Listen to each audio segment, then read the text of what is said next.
It's game 2 for the Lemonade League from Cooley Law School Stadium in downtown Lansing. Adam Jackson with you tonight. Thanks for joining us for the Lemonade Lugnuts and Lemonade Locos getting set for the second game of this 17-game push. And it was the Lansing Lugnuts, the Lemonade Lugnuts rather, that took game 1 10-4. Let's get you your starting lineups for this second game. We'll switch, and the Locos will be home after they were the visiting team in Game 1. So we'll start with the visiting Lemonade Lugnuts. Darren Davis leads off. He's at shortstop, the Toledo Rocket. Hunter Lay makes his Lemonade League debut. He bats second and is catcher. Joey Paywan's in center, batting third. Andrew Mora hits cleanup and is at first base. Zaid Walker, the Spartan, in left field, hitting fifth. Gabe Sotres is the DH, batting sixth. Van Acker, the second baseman out of Concordia, hits seventh. Colin Cornwell, the SVSU Cardinals, in right field, hitting eighth. And Logan Welch, rounding out the Lemonade Lugnuts batting order. He's at third and hitting ninth. On the mound tonight for the Lemonade Lugnuts, it'll be Ethan Young, the sophomore out of Mott Community College, gets the ball, the right-hander, to face this Lemonade Locos lineup. Adam Purdy's in center field. Zach Hickey batting second, playing third. Michael Steigels hits third and is in right field. Alex McCormick bats cleanup and plays first. Cade Preston is the DH, batting fifth. Brandon Shires swings sixth and plays shortstop. Owen Ruddock is at second and hitting seventh. Craig Paladar makes his Lemonade League debut, hitting eighth and catching. And Matthew Williams is the nine-hitter in left field. Nick O'Day, the Wayne State Warrior, gets the hill tonight for the Lemonade Locos. It's the Locos and the Lugnuts getting set to go at 7 o'clock, Game 2 of the Lemonade League. And we've got it for you tonight. Another beautiful evening for baseball here at Cooley Law School Stadium. Up in the mid-80s, sun is out, and the fans have come in as the two managers exchange their lineups here. We get ready for Game 2.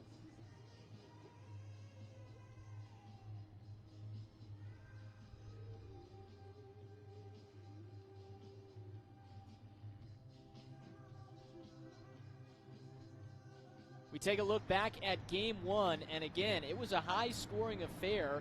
It was actually the Locos that got out to the lead, but then the Lugnuts came pouring back. Darren Davis had a big game.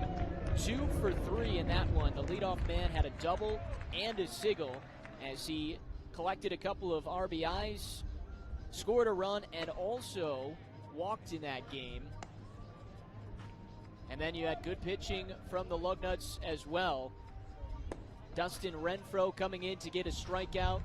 And eventually it was just too much offense, and there was a few errors as well by the Locos. This, a big one that went down the first baseline, allowing the Lugnuts to tack on to their lead. Lansing scored in the first 3 innings and then tacked on 2 more in the 5th and the 6th, the Lugnuts, that is. And again, they went on to score 10 runs and held on to win Game 1 10-4 in the inaugural Game 1 between the Locos and the Lugnuts. So some potential payback tonight for the Locos. Again, they will be the home team in this second game.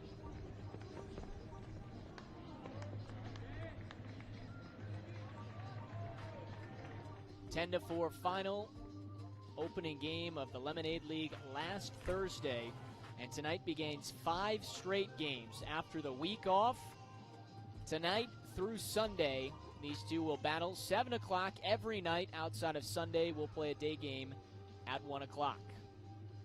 Well, we're getting ready for the national anthem and the opening pitch between the Locos and the Lugnuts. Game 2 of the Lemonade League. Stick right here.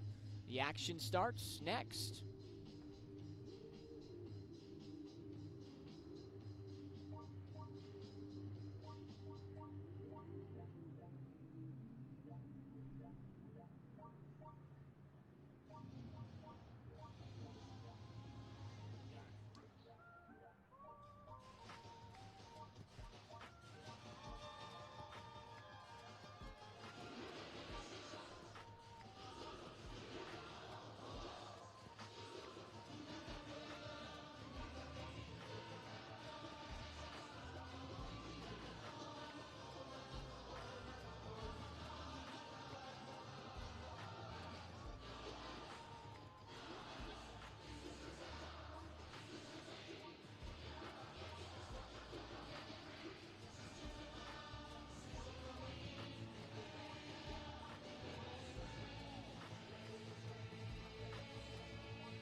Getting ready for the second game to start in the Lemonade League. Adam Jackson with you. Jesse Goldberg-Strassler will be back with us later this week as we get ready for 5 straight games at Cooley Law School Stadium, beginning tonight and going all the way through Sunday.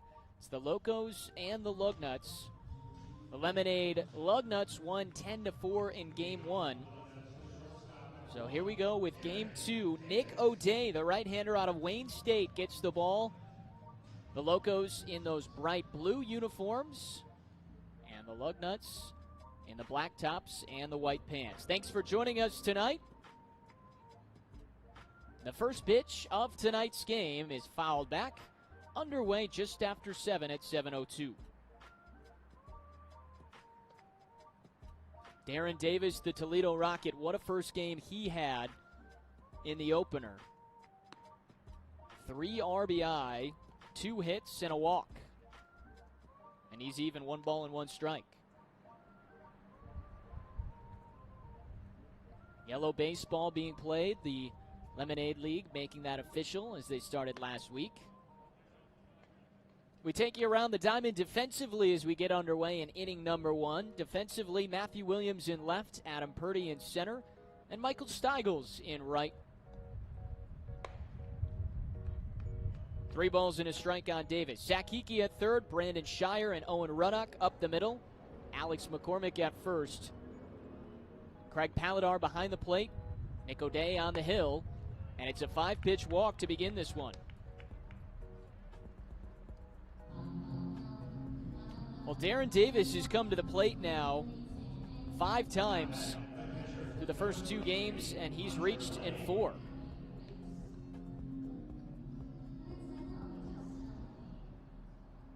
Lugnuts, the away team, after they won as the home team. The 2 teams will switch back and forth each game, who's away and home.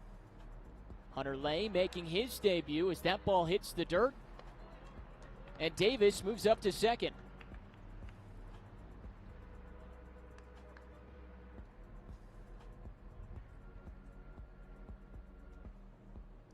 So a wild start here for O'Day as he's thrown 5 straight balls after the opening strike to Davis.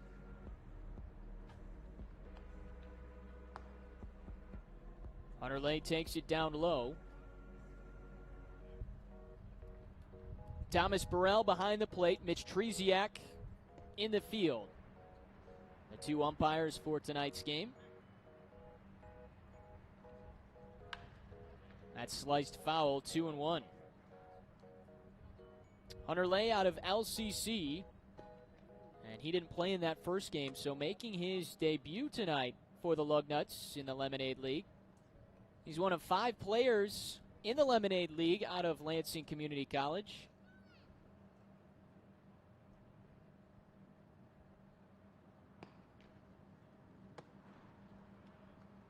And he's had 3 balls and a strike. Right now, O'Day just struggling to find the zone. We saw this in Game 1. At times, pitchers could not hit the zone, had a good amount of walks in that high-scoring 14-run first game.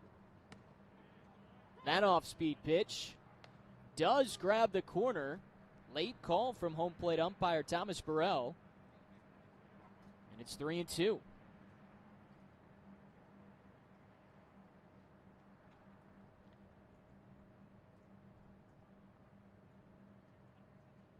Payoff pitch. Sliced out to right. And we'll have another pitch upcoming.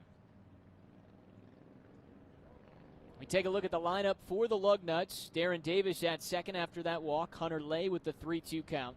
Joey Paywan is on deck. The center fielder bats third.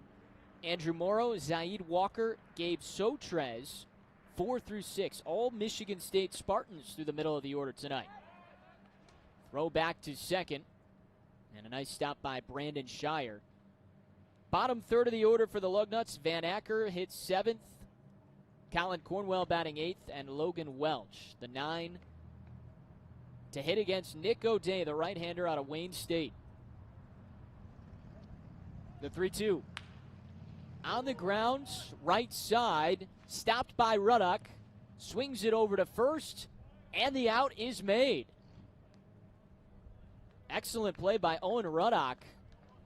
Had to go a long way to his left and then spin up and throw that to first. Davis scampers to third.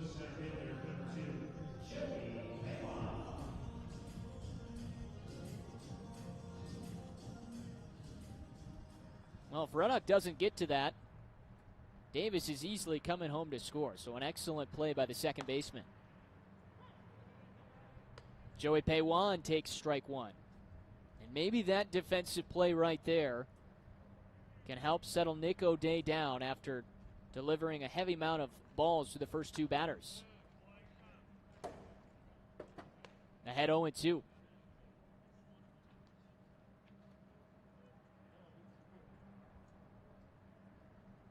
Paywan, the Madonna Crusader,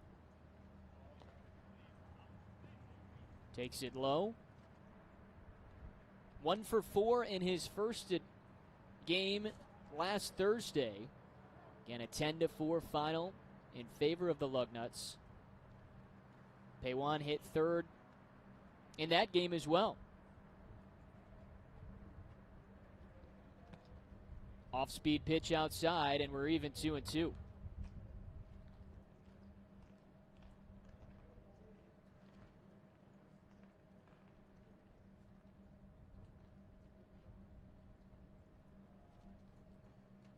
O'Day fires. And it remains 2 balls and 2 strikes on Paywan.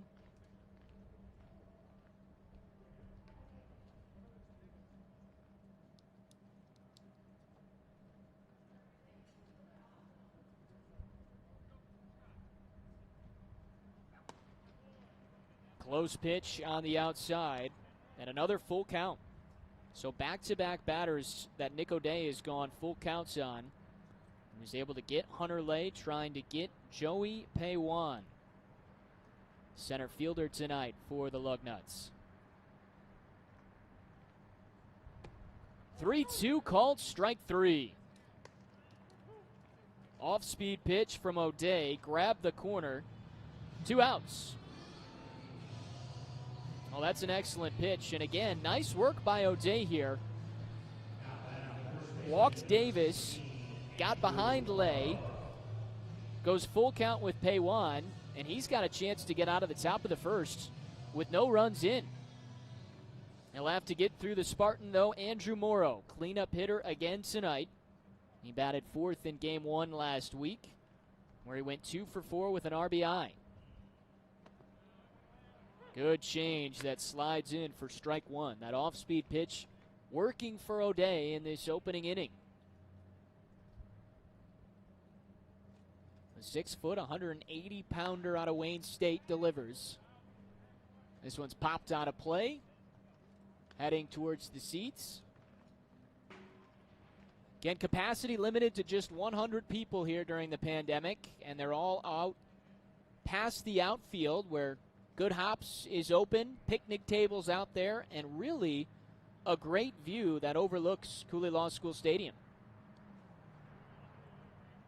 Good stop by Craig Paladar.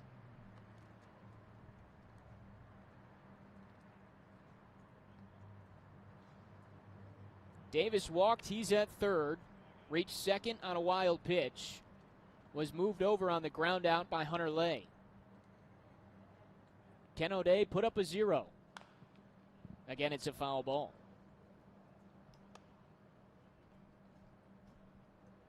Seven-inning game if you're joining us for the first time. Couple of different rules than a normal baseball game. Just the 7 innings. And if we're tied after 7, we'll go into a home run derby to decide the winner. Again, Paladar knocks that one down in the dirt. And it's 2-2.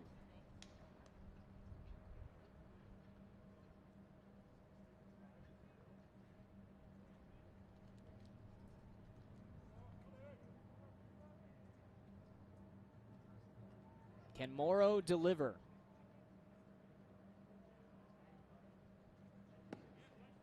That pitch is outside, and he's worked it full. Morrow, a guy that started his career at Fort Scott Community College. That's out in East Kansas before he transferred to Jake Boss Jr.'s Michigan State Spartans. And now he rips it to short, but caught by Shire. And Nick O'Day bounces back after the walk to Davis. He leaves him stranded at third. No runs in for the Lugnuts after a half inning.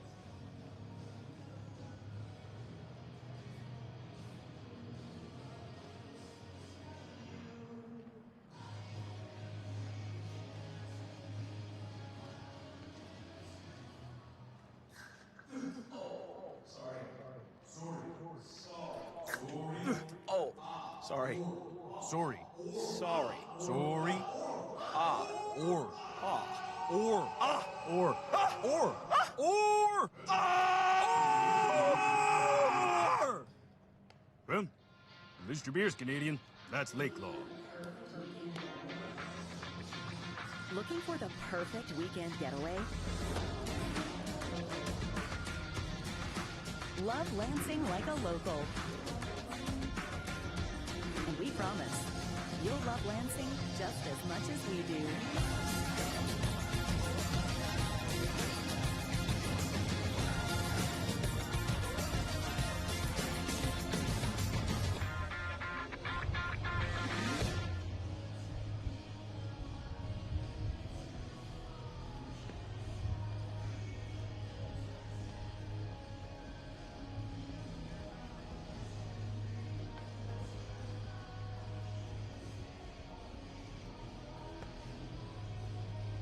A half inning complete as we bring you back to Cooley Law School Stadium. Adam Jackson with you tonight from Michigan State Capitol.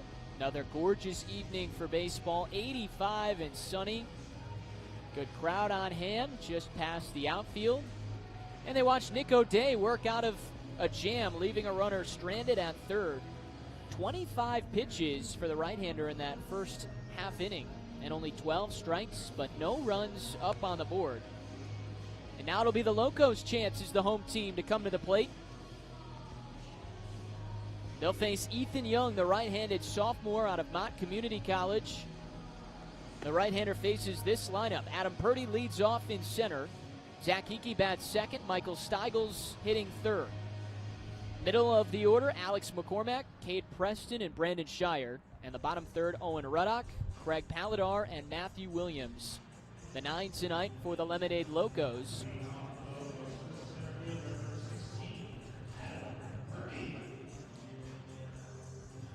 The Locos in those bright emerald blue uniforms that the Lansing Lugnuts wore as their Copa de la Diversión second uniforms. And they are looking bright again tonight. A great look. You can't beat those black tops for the Lugnuts as well, with the logo on the left chest. Ethan Young ready with pitch 2. And he's behind 2 balls, no strikes. Tonight's lineup for the Locos features the same top 6 out of their 9 that they had in Game 1 in that 10-4 loss. 2 O's outside. And remember, the Locos, even though they lost that game, they scored the opening run and took a 1-0 lead before the Lugnuts then scored the next 6 in a row.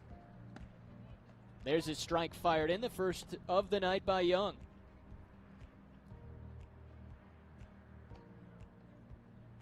Purdy, the transfer that attends Concordia University over in Ann Arbor.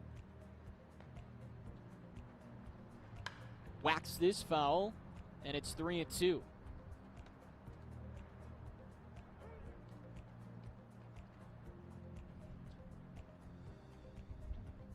Ryan Abent, Van Acker, a couple of his Concordia teammates that are also in the league. Payoff pitch. And it's ball 4. So just as the Lugnuts began with a walk in the top of the first, the Locos do the same here in the bottom of the first.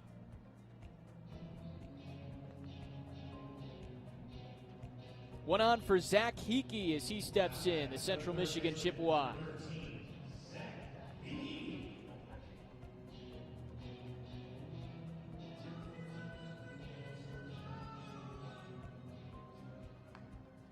climbs in 1 for 4 in that opening game with an RBI. Takes the ball upstairs. Defensively, the lineup tonight for the Lugnuts: Zaid Walker in left, Joey Paywan in center, Colin Cornwell in right. Welch, Davis, Acker, and Morrow across the infield from left to right for the Lugnuts. Hunter Lay, the catcher, with Ethan Young, who just delivered that strike to Hickey on the hill. You see the flying C on the front of that maroon Adidas batting helmet for Zach Hickey. Off-speed pitch, drops inside, 2-1. Concordia, Central Michigan, and Oakland, the three schools represented in the top of the order tonight for the Locos. First of 5 straight games. Tomorrow we'll play at 7. Friday at 7. Saturday at 7. And then Sunday at 1 between these two squads. Purdy takes off for second. Got a great jump, and he's got a swipe and stolen bag at second. Excellent speed out there.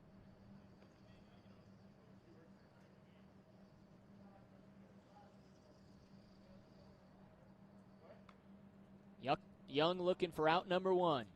2-2.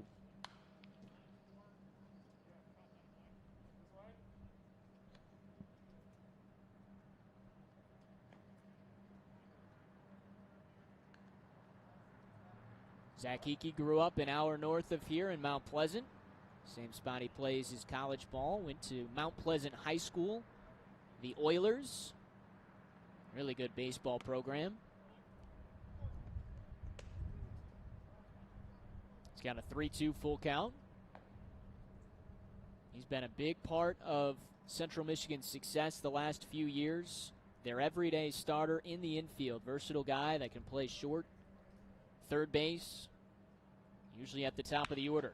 Hits this on the ground, skips off the mound. Acker circles and guns out Hickey.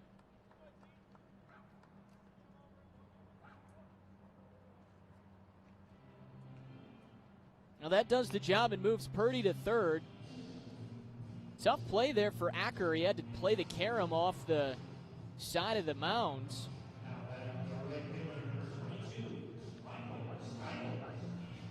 And now it'll be up to Michael Steigels. So again, same scenario as the top of the first. Lemonade, Lugnuts had the chance with a runner at third, couldn't score him. Can the Locos? This one is drifting deep. Cornwell over towards the wall, reaches up and makes the catch. And this will get in the game's first run. Steigels delivers the sac fly. Purdy makes it 1-0.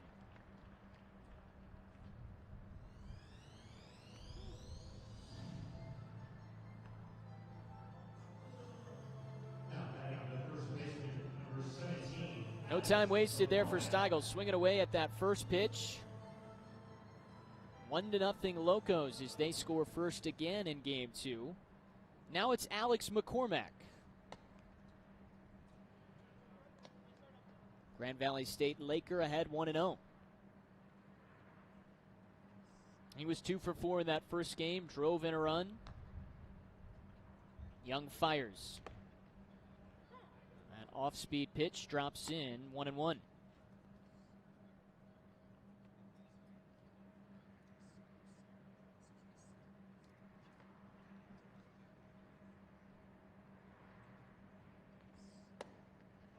One and two. Fastball at 91 on the gun here at Cooley Law School Stadium. Wind blowing out towards right as the sun's out. Gorgeous night.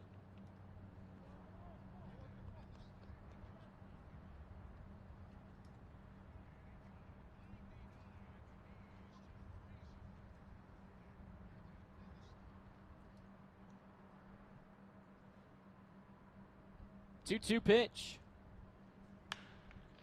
Drilled out to center. Paywan going back. And he's got it. So a couple of long flies from Steigels and now McCormack. But one of them delivers the first run. Steigels, a sac fly Gets Purdy across. 1-0 Locos after one.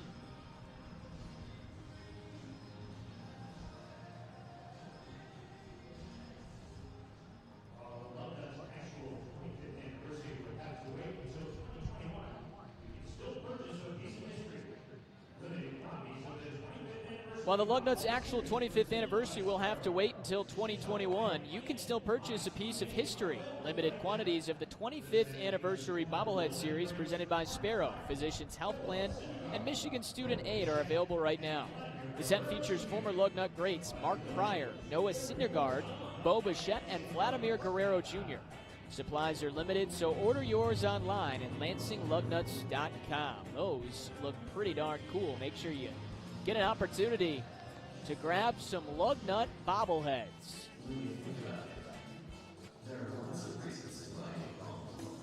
When you think about it, there are lots of reasons to buy a new home.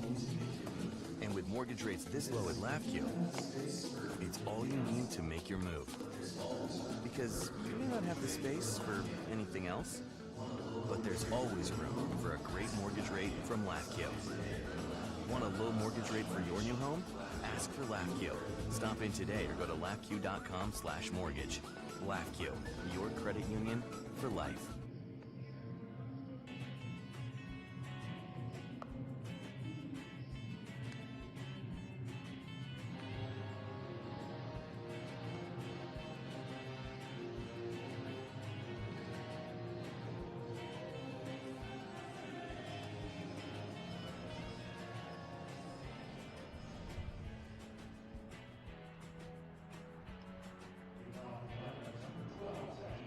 Ready to start the second inning. New pitcher is in, Ryan Abenth, the lefty. First pitch right at Zach Hickey for the first out. And Zaid Walker is retired. Well, that'll work for Ryan Abenth.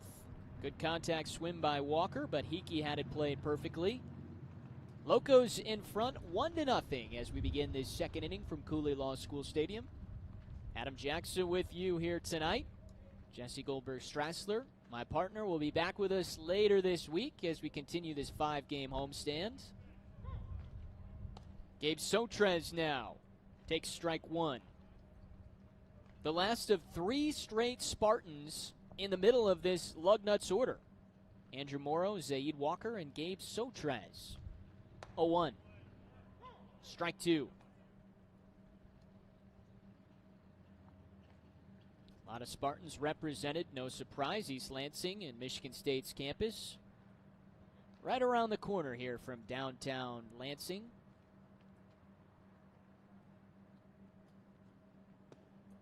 Abenth fires low, and it's 1-2.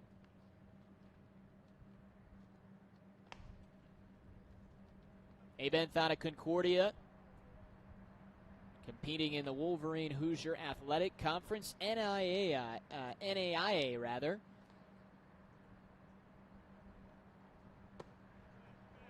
Upstairs, 2-2. Concordia won the National Christian College Athletics Association World Series last year. Ended up going out to that World Series, beat Warner 6-2 under head coach Zach Johnston. Pretty impressive baseball squad. And again, a couple others from Concordia on this Locos and Lugnuts roster. Adam Purdy and Van Acker. That's ball 4. Not what you want from Abenth. He got ahead nicely 0-2 and then delivered 4 straight balls. Second walk tonight for the Lugnuts. Sotrez is aboard. And now it's teammate on teammate. Abenth against Acker. The Eaton Rapids Greyhound digging in from that right side. Strike one to Van Acker. 0 for 3 in that first game. Also drew a walk.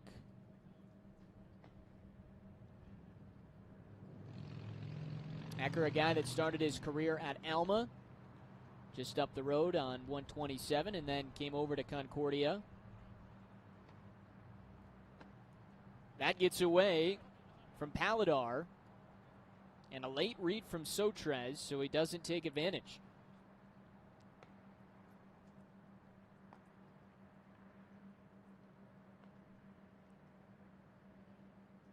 With so much local ties and guys that either grew up going to the same high school or now playing collegiately, got to be a ton of fun to have matchups like this. Van Acker pops it up. And Abenth gets the best of his teammate as Steigels makes the grab. 2 away.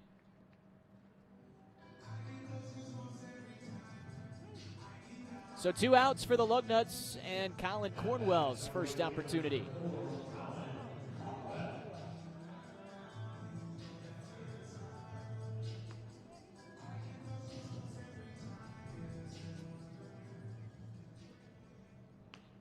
The Saginaw Valley State Cardinal, the best represented college in this league. 8 Cardinals competing between the two teams.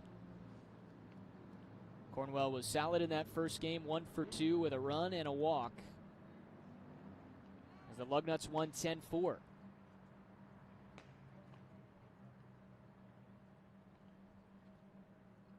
Still have not had our first hit yet tonight. Just a few walks.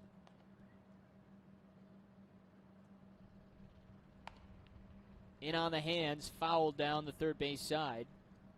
Cornwell down 0-2.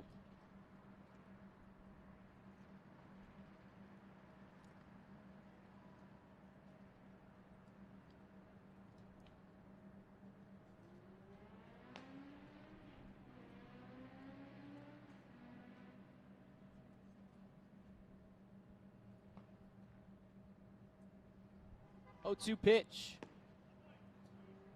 Good eye from Cornwell, and it's 1-2.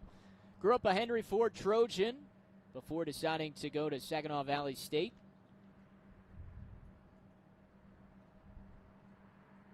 He's the valedictorian in the 2019 class there at Henry Ford. So a smart young man. Talking with his head coach, currently Steve Jackson, just says he really knows the game, knows the situations and what to do when he gets up to the plate. 3 balls and 2 strikes on the left-handed right fielder tonight, Colin Cornwell.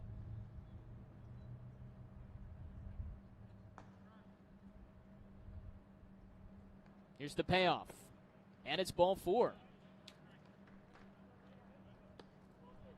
2 at-bats in this second inning. Sotrez and Cornwell got behind 0-2 and then drew 4 straight balls.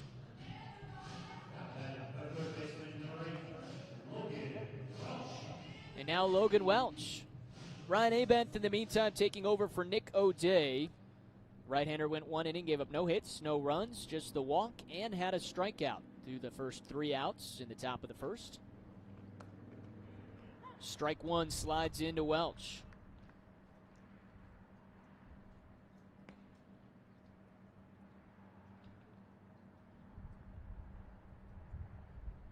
Welch came in to pinch hit in that opening game last week.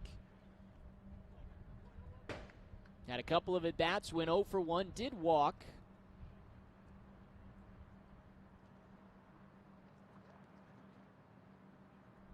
Trying to come through with the first base hit and potentially get the Lugnuts on the board. That one way outside, and it's 1-2. Well, third batter in this inning that Abenth has gotten ahead 0-2. He walked the first 2. Sotrez at second, Cornwell at first. Can he get Welch? Fourth pitch.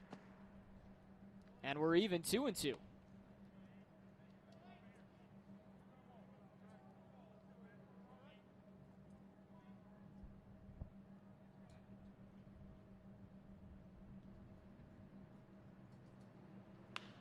This is lifted out to right. Long run for Steigels. Diving. It's a fair ball, and he can't hold on to it. Sotrez comes in. Here comes Cornwell, and he's tagged out by Paladar.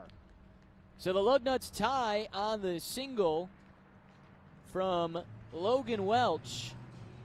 But the tag out ends the threat, and we go to the bottom of the second, tied at 1 at Cooley Law School Stadium.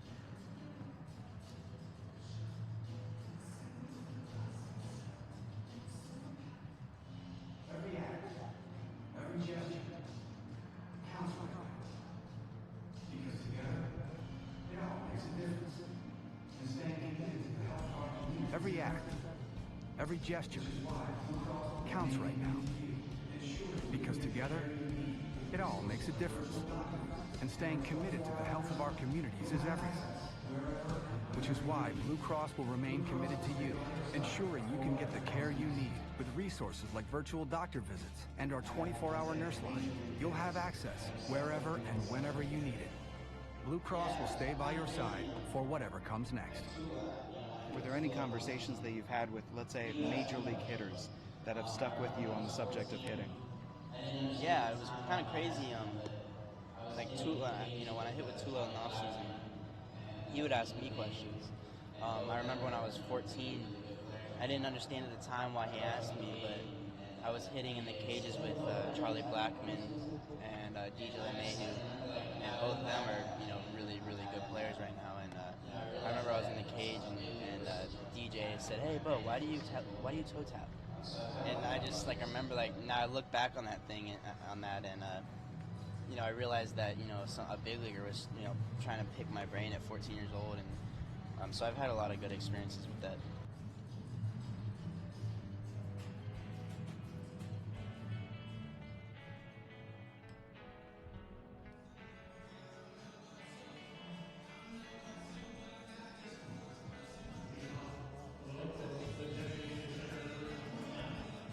Tied up at 1 after the RBI double from the 9-hitter Logan Welch of the Lugnuts. Ethan Young comes back out after a squad got him a run. Cade Preston into the box. Launches the first pitch foul. Preston, Brandon Shire, and Owen Ruddock, the 3, 5 through 7 for the Locos. Still looking for their first hit. They did score a run after a walk to Purdy in that first inning. 0-1. Good changeup. Preston out in front. 2 strikes. Well, the Locos making the change with the pitching staff inning by inning. Young gets to stay in for the Lugnuts. Remains no balls and 2 strikes on Preston.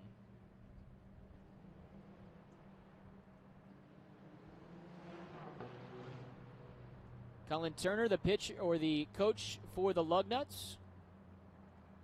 And Riley McCulley, former Spartan, their pitching coach. This is blooped towards short. Dies in front of Davis and still makes the play to first. Impressive from Darren Davis, the Toledo Rocket. That was a kind of dying fly ball right in front of him. He had to wait for it to hop because he couldn't get there, and still fired it over to first in time to get Preston. Not an easy play. Well, Davis had a couple phenomenal plays at shortstop in that opening game, and of course he did great stuff with his bat, helping the Lugnuts to that 6-run win. Brandon Shire at the dish, ahead 1-0. Here's pitch 2.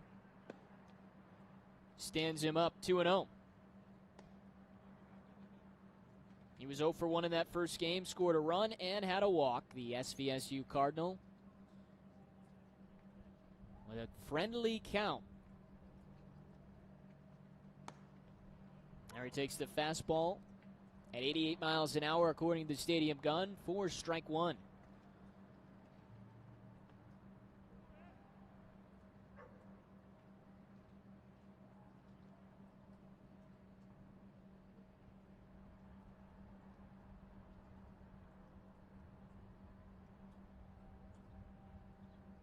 Two-one. Bounce towards short. Caught off by the third baseman Welch. Throws, stretch made by Morrow, but not in time.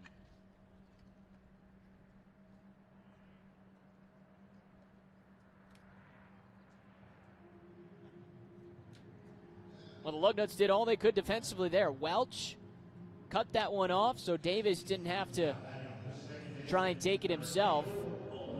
Morrow made the stretch at first, but good speed from Shire beats it out, and that's the first base hit tonight for the Locos.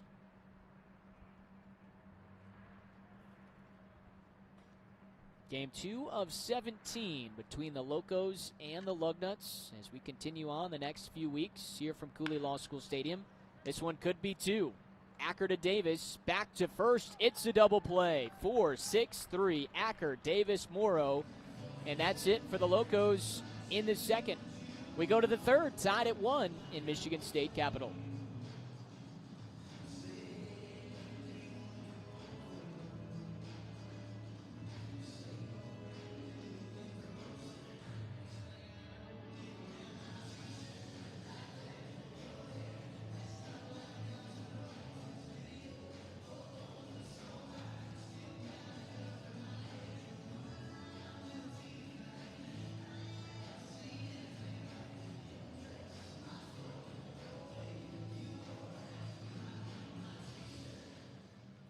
Sparrow Medical Minute, the latest health news and information from Sparrow, and Michigan's healthcare leader.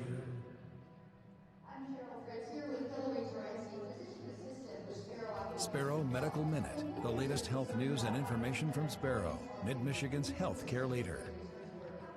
I'm Cheryl Fritz here with Hillary Terenzi, physician assistant with Sparrow Occupational Health. Employers are concerned about how to keep their employees healthy and make them feel safe as they return to work. How does Sparrow Occupational Health help?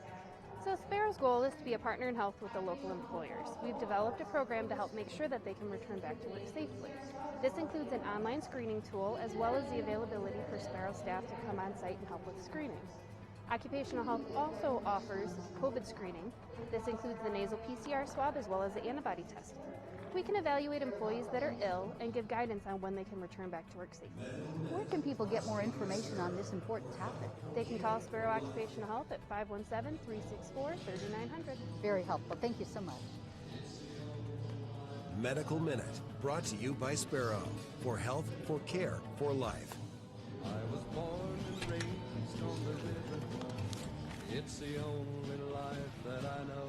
And they say, River Boy, hey River Boy, you got any fish there today, River Boy?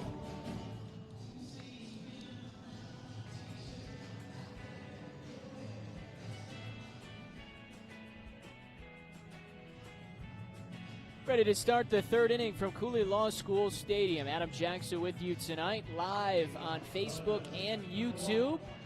Thanks for watching and listening along and following the Lemonade League. Jesse Goldberg-Strassler will be back with me later this week as we start the first of 5 straight games. Swing and a miss as we go back to the top of the card, Darren Davis. Still Ryan Abenth on for his second inning of work at Cooley Law School Stadium. The 0-1 from the lefty. Dives inside. Davis got to third after a walk and reached second on the wild pitch. Was knocked over to third, but eventually unable to come home in that first inning. That's flied out of play. 1-2.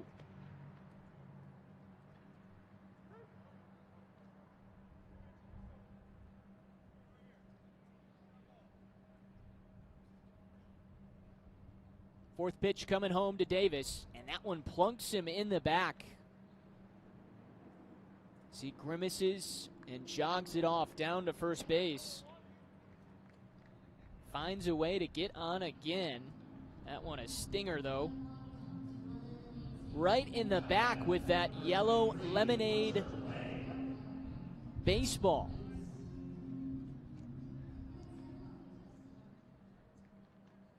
Lemonade-esque baseball, or lemon-esque baseball. Hunter Lay now into the box. Got to be a little bit easier to see. Something fun, a little twist to this league. Again, with the circumstances, getting an opportunity for all these guys to play. And 11 baseball. That bright yellow to add some flavor. Hunter Lay grounded out to second in his first at bat. Great play by Ruddock to keep him from reaching. Third pitch. Change up. He's out in front. 1-2. Abenth gave up a couple of walks and a double in that second inning to allow the Lugnuts to get their first run. That one nearly nicked Lay, and it's 2-2.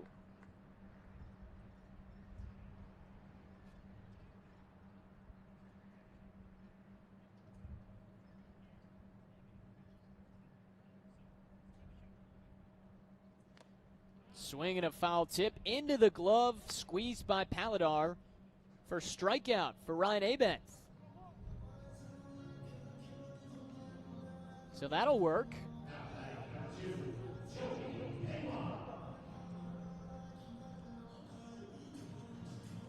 Now it's Joey Paywan's turn.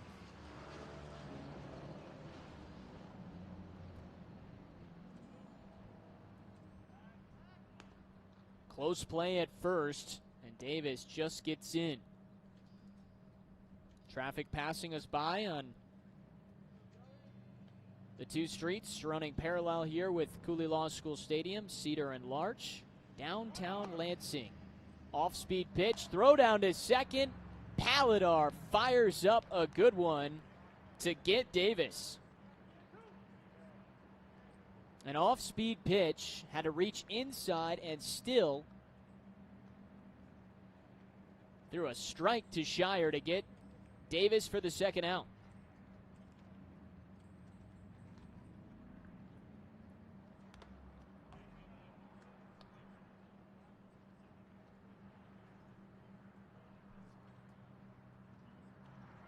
One ball, one strike on Joey Paywan, who struck out in that first at bat.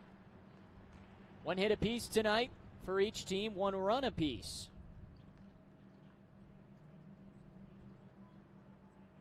1-1. 2-1.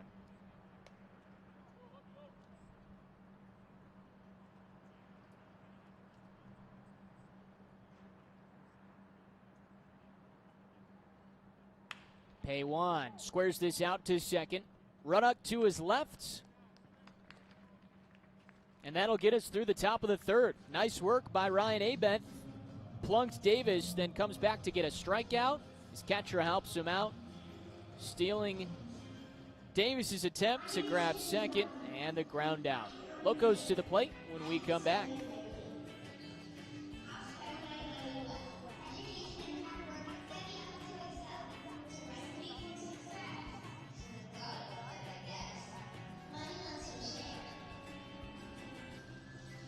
I make decisions about money. I can earn and save. I can spend and donate. I'll spend my money well. Education and hard work set me up to excel. It's a recipe for success. Should have thought about that, I guess. Money lets me share. I better prepare. Saving's a good lesson to learn. Because a penny saved is a penny earned. Teach kids how to earn, save, spend, and donate. Visit chacingusa.org. It's time for today's LAFQ trivia question.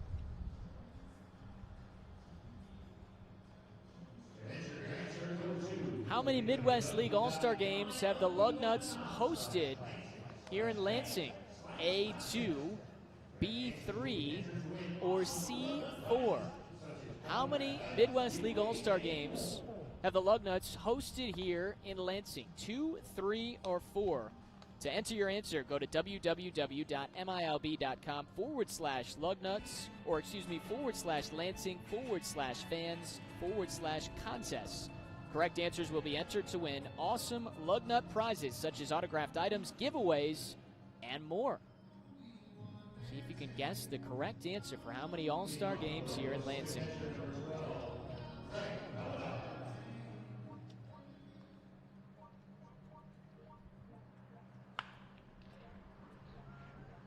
First pitch of the third inning is sent out towards second, and a great play made by Van Acker to gun down Craig Paladar for the first out.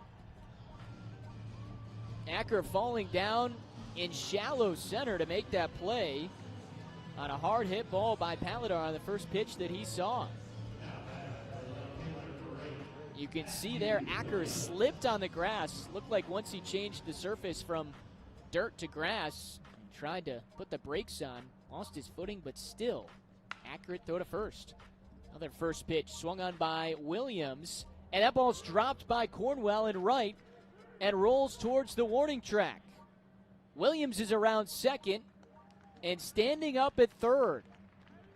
An E9 on Colin Cornwell. 2 pitches, should have been the second out, and Cornwell just couldn't squeeze it.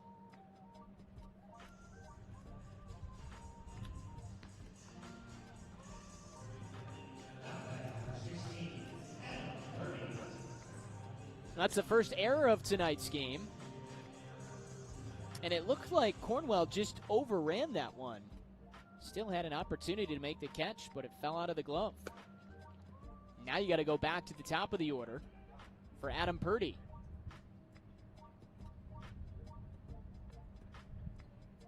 Good back up there by Acker, especially with a runner at third. That's a live ball there.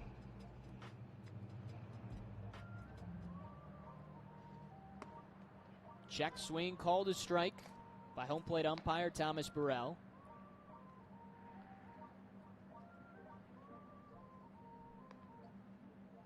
Purdy walked to lead off the bottom of the first and came around to score. Bounces this one back up the middle, base hit. 2-1 Locos.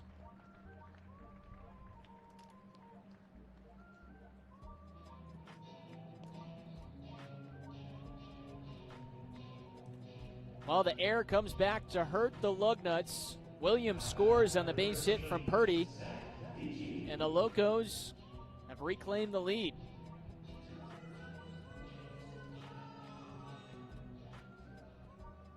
That's an unearned run given up by Ethan Young, dealing his 3rd inning of work.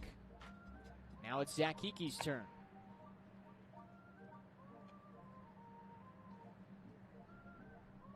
Hickey, the lefty, grounded out to second in his first at bat.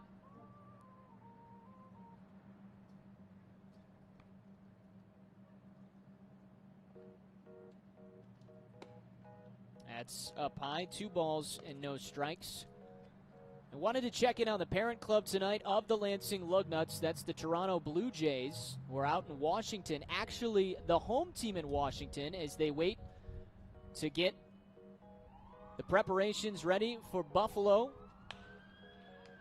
This is popped up. Left side of the infield.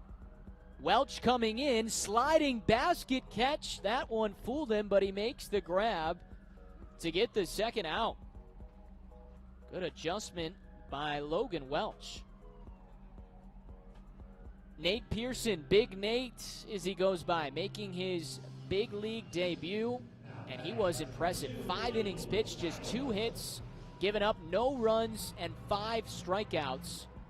Excellent stuff for Nate Pearson, who spent some time here in Lansing. Purdy takes off for second, and he's got his second stolen base of the night. In position for Michael Steigels.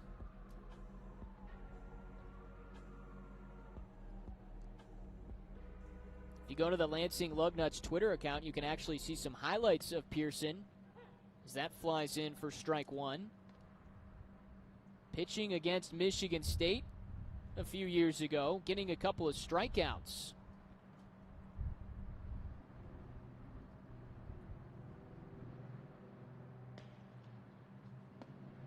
This one in for a strike, 1-2.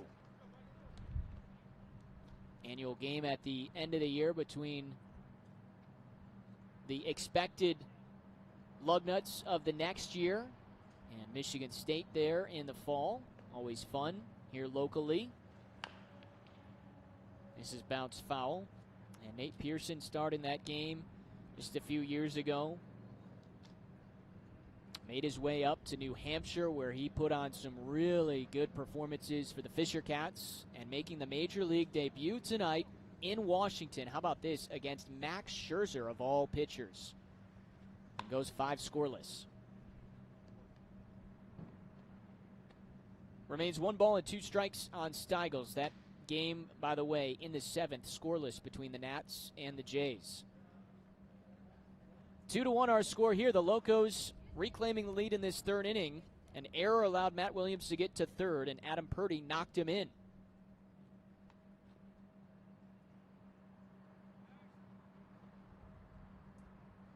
Ethan Young in his third inning of work out of Mott Community College. He's pitched pretty well tonight, only has allowed a couple of base hits. And again, the run that he just allowed is unearned. 1-2. That's corked down the third base side, and it's foul. Good swings from Steigels.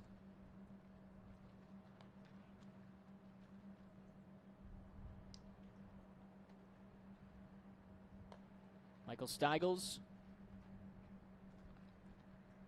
had the sac fly in that first inning out to Colin Cornwell in right that scored Purdy. Purdy was at third then. He's at second now with 2 outs.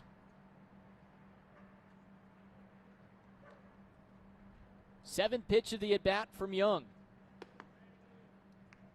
2-2.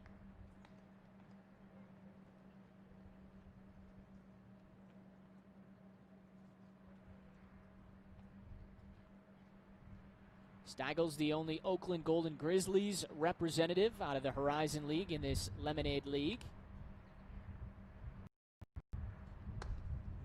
Ducks out of the way, and it's a full count.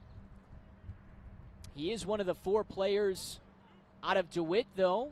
Many local players in this league, as we've mentioned, whether they're playing collegiately or grew up around the area. Steigels did. It's about 15 minutes up the road at DeWitt, playing for the Panthers. Payoff pitch. And that's ball 4. It was right there from Young. And they're at first and second.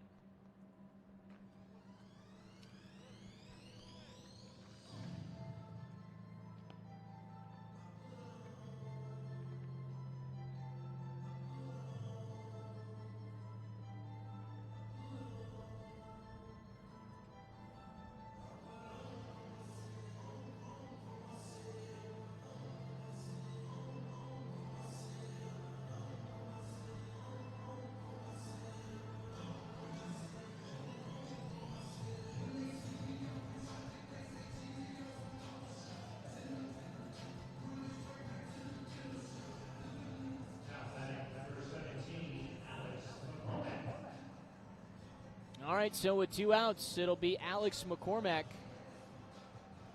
Quick visit to the mound there. Try and settle down Ethan Young. Big spot here, trying to keep this a 1-run game. Righty on the lefty.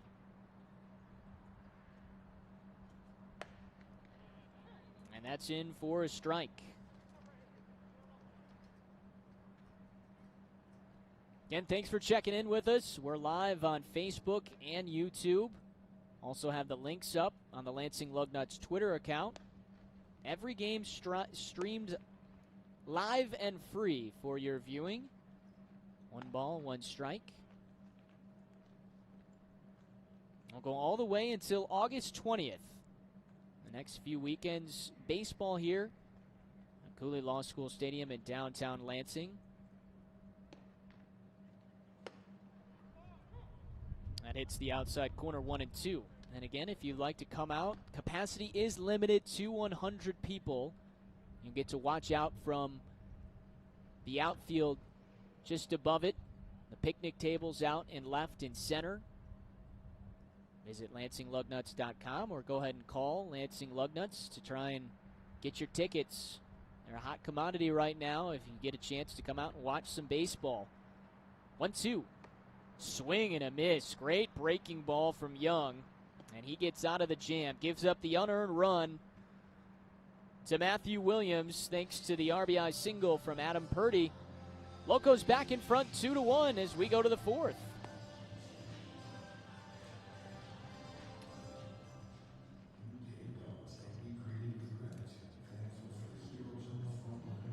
A new day dawns and we greet it with gratitude, thankful for the heroes on the front lines taking big risks daily to keep us safe.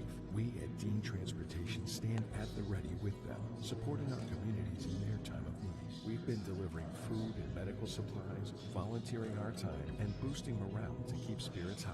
Our passengers may have temporarily changed, but our commitment to transporting your most precious cargo has never wavered. Dean Transportation, working together, delivering the good. All right, it's time to play the bus stops here, brought to you by our terrific friends at Dean Transportation. Try and keep track of where that bus is as those lug nut hats get shuffled around. Where is that Dean Transportation bus? Keep an eye on it. Those hats are moving fast, getting tricky as we're getting close to the ends. Is it going to be 1, 2, or 3? That bus under the lug nuts hats. Okay, which one? 1, 2, or 3?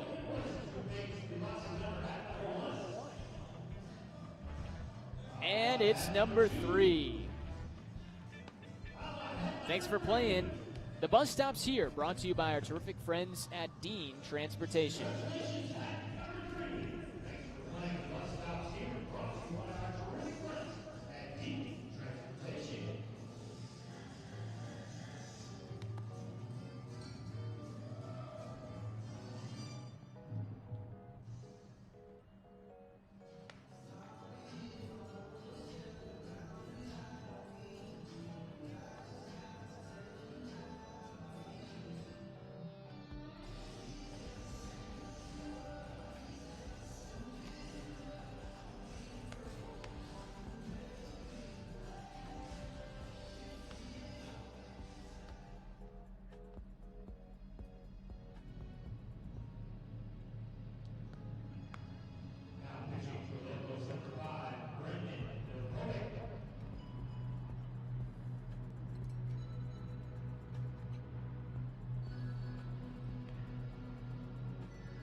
Three innings down as we move to the fourth. 2-1, Locos in front thanks to that RBI single from Adam Purdy.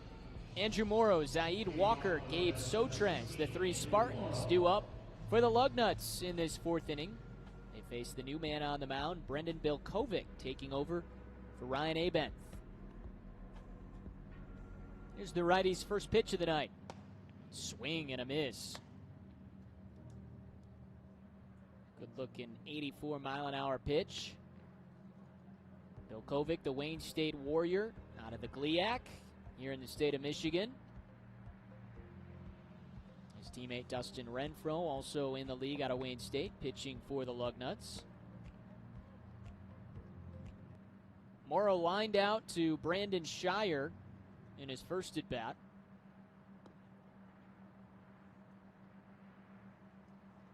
Lugnuts put up 10 runs in that first game, just one here tonight, and only one hit. Off the end of the bat, twisting foul as it's picked up by McCormack.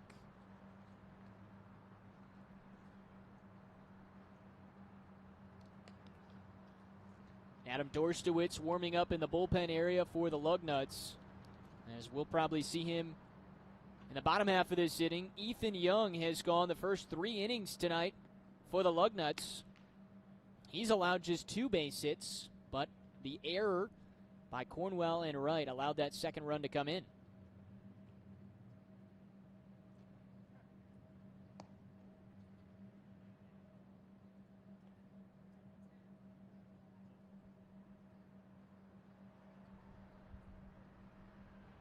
Bilkovic with the 1-2.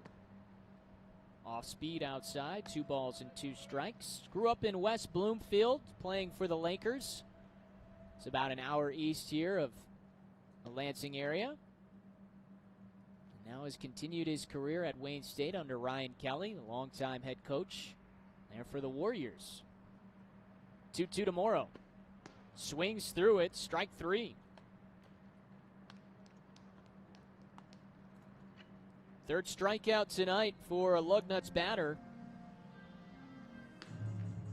Bilkovic, the third pitcher for the Locos.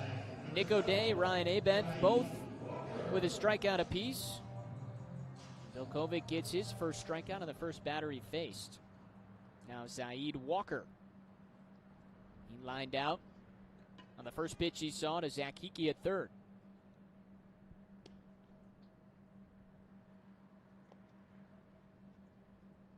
Takes ball 1. Ryan Abenth, who just pitched the last 2 innings, gave up the 1 hit, 1 run that was earned. Walked a couple and struck out the 1.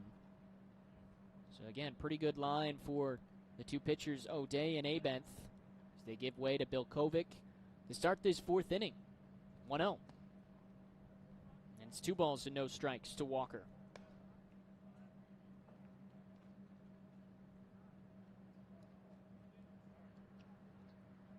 Zaid Walker, a big part of Michigan State's team last year, started 47 games for Jake Boss Jr., mostly in right field.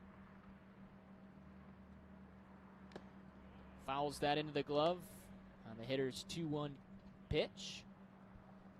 Batted just short of .290 with 11 doubles. Drove in 19, had 51 total hits, which led the Spartans. And he swings through that pitch, 2-2. He actually had the option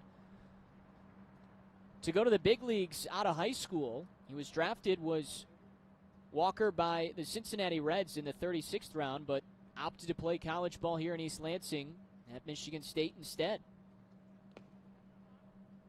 3 balls and 2 strikes. And he had quite the impressive list of offers. A lot of Big Ten schools were after him. Right out of Homewood, Illinois. Homewood Flossmoor, just south of Chicago. Ready for the payoff pitch. And he strikes out. Brendan Bilkovic with back-to-back strikeouts.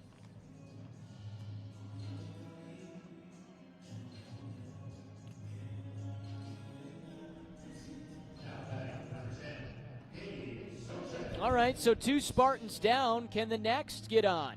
Gabe Sotres.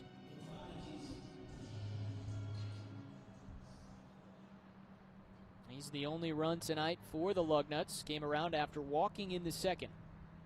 3 walks tonight for the Lugnuts, just the 1 hit, trailing 2-1. Bilkovic fires. Breaking ball drops for strike 1.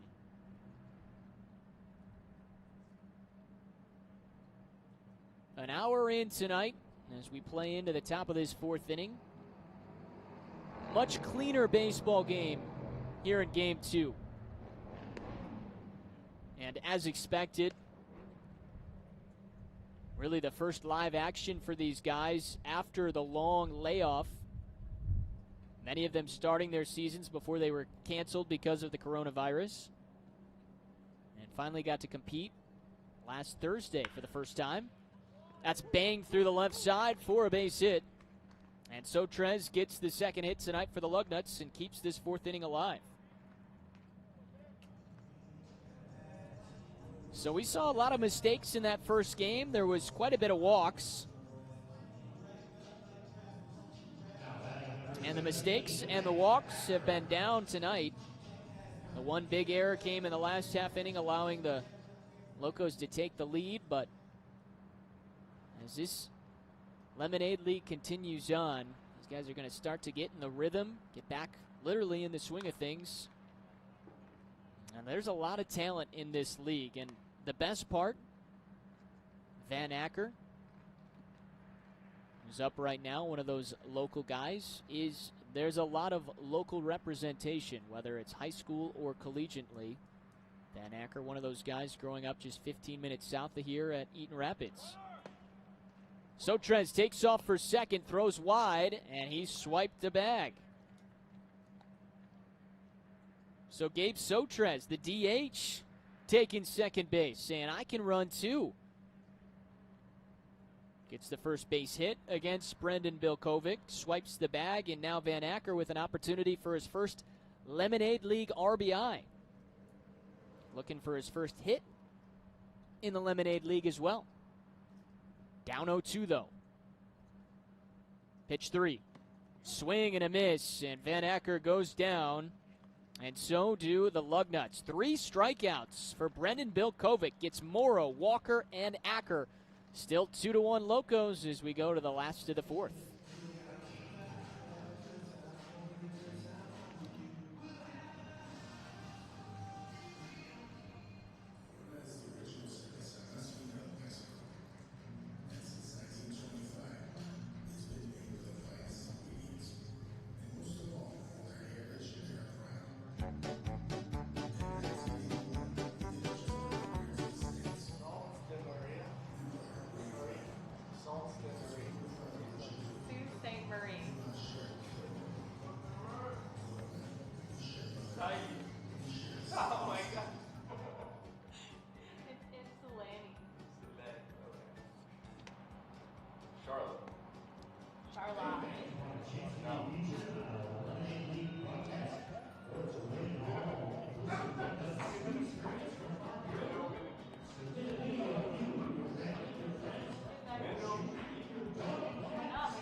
And we're back here for the bottom of the fourth inning between the Lugnuts and the Locos.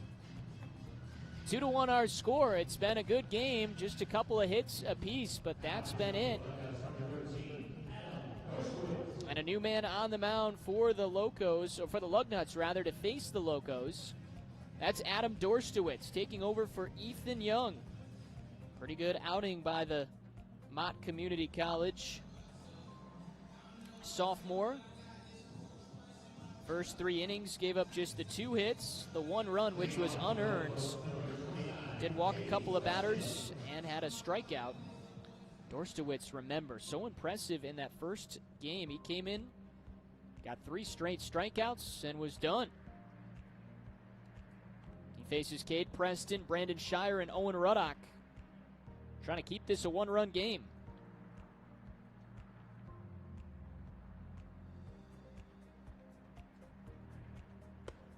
That's up high. Dorstowitz, the only representative out of Kalamazoo College, the Hornets, out of the Michigan Intercollegiate Athletic Association, Division III. He also grew up in Kalamazoo. Drops in a breaking ball, strike 2 on Preston.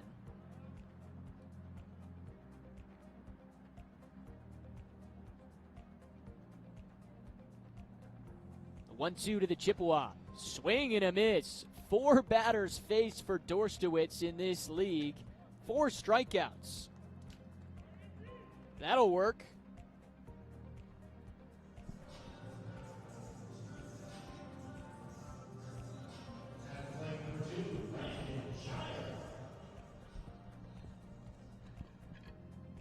Now Brandon Shire to the plate.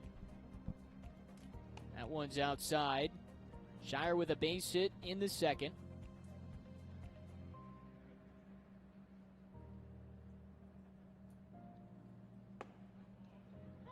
Dorstowitz hitting the zone. So far, he has been superb out of the bullpen for Cullen Cerner. That breaking ball gets away from him. He struck out Steigels, McCormick, and Preston in his 3rd inning of work. 1-2-3 in the opener last Thursday. He's got a strikeout to start his outing tonight.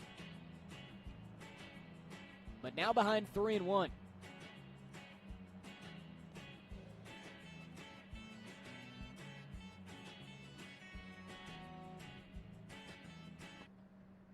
And the walk given up to Shire. So first base runner allowed by Dorstowitz.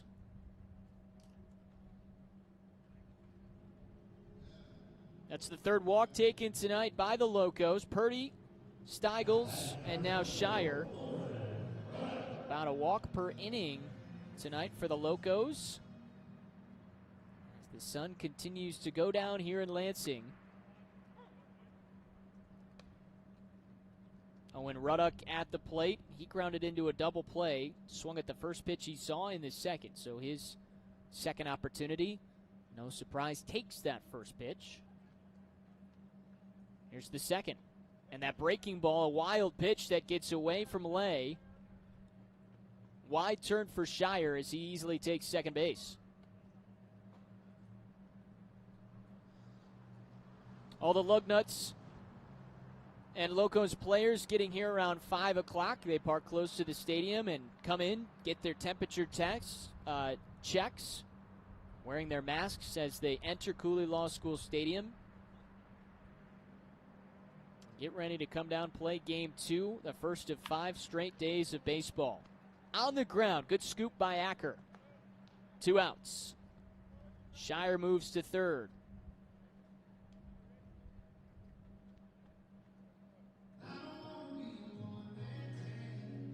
But a good setup by the Lugnut staff here. They had a couple of representatives out there checking everyone in, making sure their temperatures are what they should be, and just being cautious with everything that's going on with the pandemic and still finding a way to play baseball. Awesome opportunity here at the Lemonade League at Cooley Law School Stadium. All right, 2-out opportunity for Craig Paladar. Locos trying to add on to their lead and even up this 17-game series, I suppose you could call it. 17 games between the Locos and the Lugnuts. And the Lugnuts winning that first game last week. Strike one from Dorstowitz. And this has been a really grinded out, low-scoring game, so this is an important at-bat for Craig Paladar. Grounded out to second in his first at-bat. Third pitch. Strike two. Good off-speed from Dorstowitz. And he's ahead of ball in 2 strikes.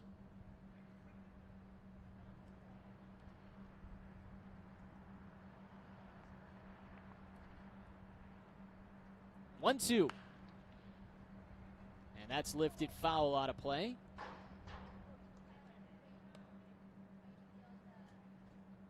Yellow baseball into the empty stands here at Cooley Law School Stadium. And that's become the norm around sports that are going on. Major League Baseball is underway. The NBA gets going this week. NHL as well. No fans in the stands. 1-2, hit hard, 2 hops off the glove of Welch, and this will score a run. And then a wild throw to first. Morrow gets the hop back, but it's 3-1 Locos.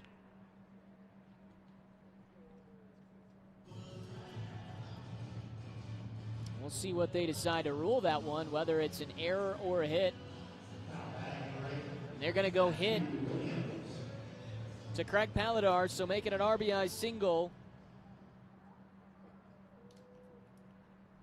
And an insurance run. First pitch swinging. This is hit hard by Williams, but it hangs up for Paywan in center, and the Locos are done. So after the walk to Shire, Paladar singles him in, and it's 3-1 Locos after 4.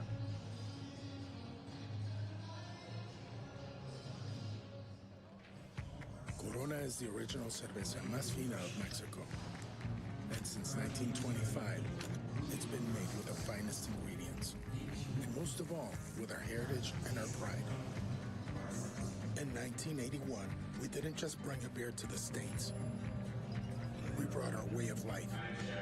Because when you're proud of what you do, you want to share it with the world. Corona, we share more than a beer. We share the same history. Want a chance to be featured on a Lemonade League broadcast and to win an all-inclusive Lugnuts Suite experience from Farm Bureau? Submit a video of you, your family, your friends, or shoot even your dog or cat singing Take Me Out to the Ballgame. Enter at www.milb.com/Lansing/fans/contests to be featured on a Lemonade League broadcast. Get your cats or your dogs to sing Take Me Out to the Ballgame. Jess and I would love that.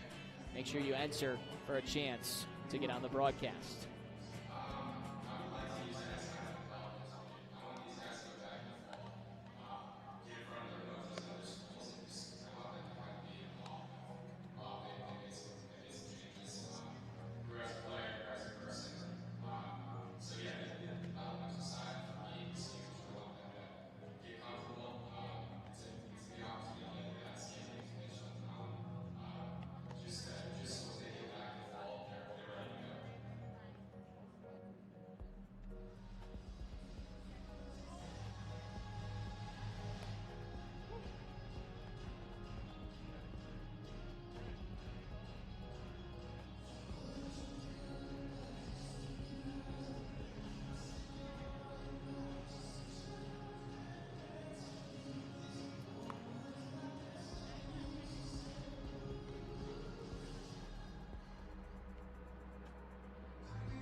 Three more innings to go in Lemonade League game number 2. Adam Jackson with you tonight, streaming live on YouTube and Facebook.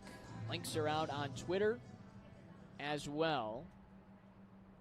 Missing our partner in crime, Jesse Goldberg-Strassler. He'll be back with us later this week. 3-1 our score. Locos in front. Brendan Bilkovic delivers the first pitch. Ball 1 to Colin Cornwell.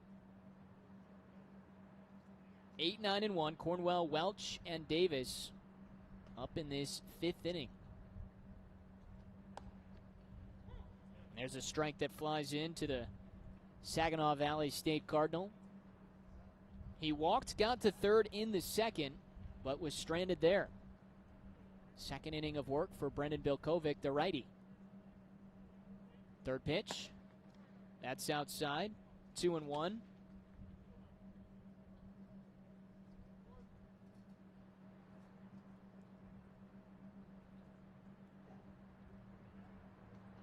Great job by the staff tonight for the Locos between Nick O'Day, Ryan Abenth, and Bill Kovic. Only 2 hits given up. That's a strike that bends in towards Cornwell. 2-2.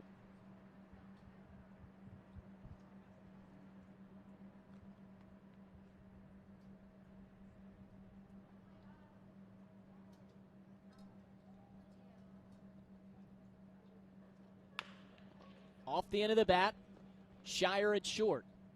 1 out. Nice play. And McCormick stretching at first.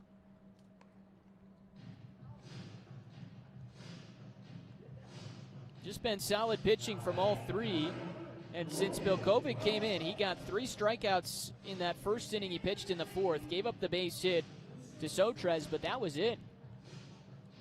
A much better effort on the mound tonight from the Locos than the Game 1 outing where they gave up 10 runs. Had some errors in that one as well, and a lot of walks. Strike 1 to Logan Welch.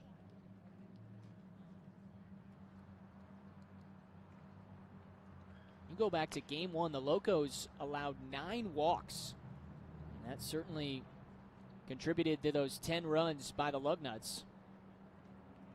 Ball and a strike to Welch. Tonight, just 3 walks to the Lugnuts.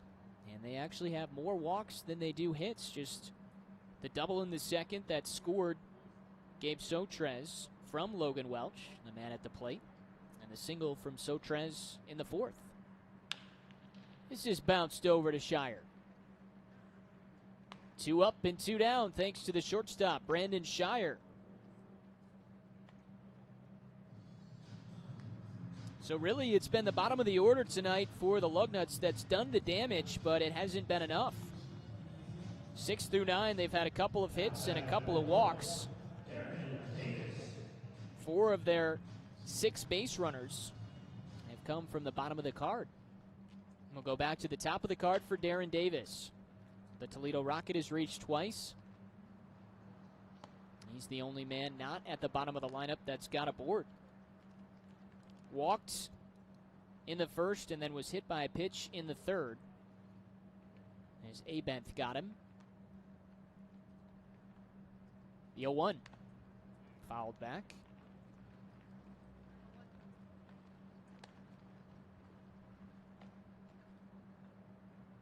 Be back here again tomorrow, 7 o'clock. Pregame beginning at 6:40. Again, streamed live and free for your viewing.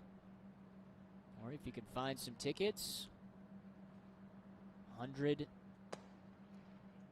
capacity available to fans to come out and check out the Lemonade League and all the local talent here in the state of Michigan.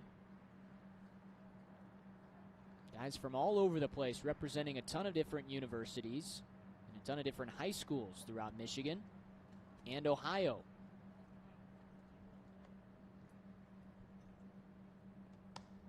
But mostly Michigan-based here. And right down the road from the state capitol, Cooley Law School Stadium in an excellent spot. A lot of things to do around the ballpark if it were a traditional Lugnut season. 2-ball, 2-strike pitch coming to Davis. Bounces it over the jumping Bilkovic, and it's knocked down by Ruddock. But it'll be a base hit for Davis. Scary looking play there. Shire and Ruddock both going after it. And they tap gloves there. They're both all right, which is good to see.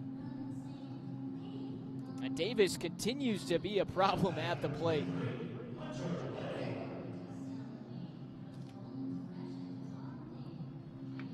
Darren Davis now has reached 6 different times in his 7 plate appearances. Very impressive. He's been leadoff now in both games for the Lugnuts. More importantly, extends the half inning for Hunter Lay. That's inside, ball 1. Lay 0 for 2, a ground out and a strikeout. Batting against Brendan Bilkovic.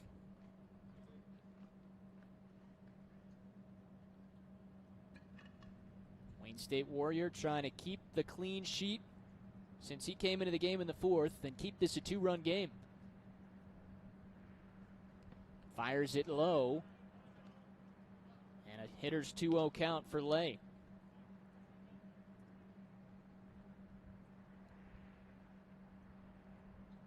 First game tonight for Hunter Lay of the Lemonade League out of Lansing Community College.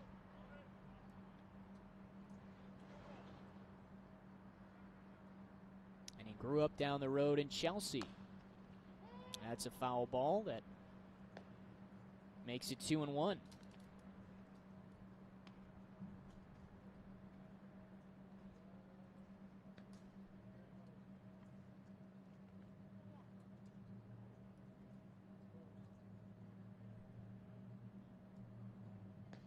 Look at Lay down underneath that batting helmet. Unleash the hair.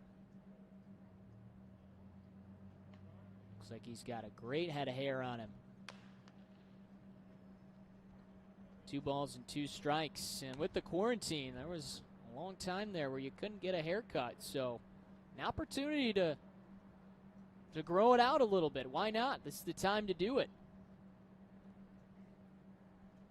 Got a great picture up on the video board. Our crew has done a nice job getting headshots from all these guys. Excellent video board out in left field here at Cooley Law School Stadium. Davis takes off. No throw from Paladar, and it's a swipe again for Davis. So a few stolen bags tonight for the Lugnuts. Trying to claw their way back in it. Only down by a couple of runs, but again, only 3 hits tonight. That's 3 hits for both sides. Payoff pitch. Hit hard, hopping towards Shire. Down on it, and he makes the play. 6-3, 6-3, 6-3. All ground outs to the shortstop, Shire, and that keeps the Locos up by 2. Bottom of the 5th is next from Cooley Law School Stadium.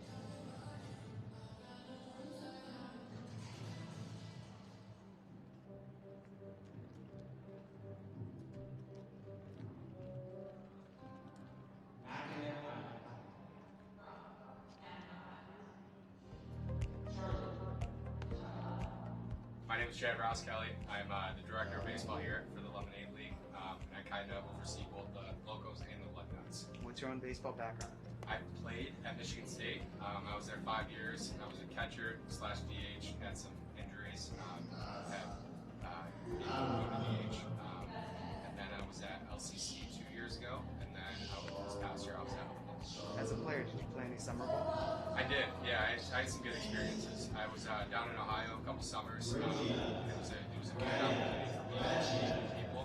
Kind of just you can get kind of caught up in things in school. And sometimes it can be stressful. This is kind of your opportunity to go have fun. So as bad as that sounds. As the director of baseball for the Lemonade League, what do you want the league to be for the players?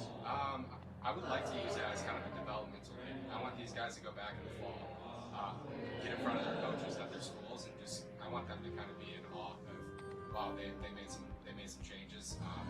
Grew as a player, grew as a person. So yeah, the developmental side for me is huge. I want them to get comfortable. It's a good opportunity to get bats, get into the shut them out. Just so when they get back in the fall, they're ready to go.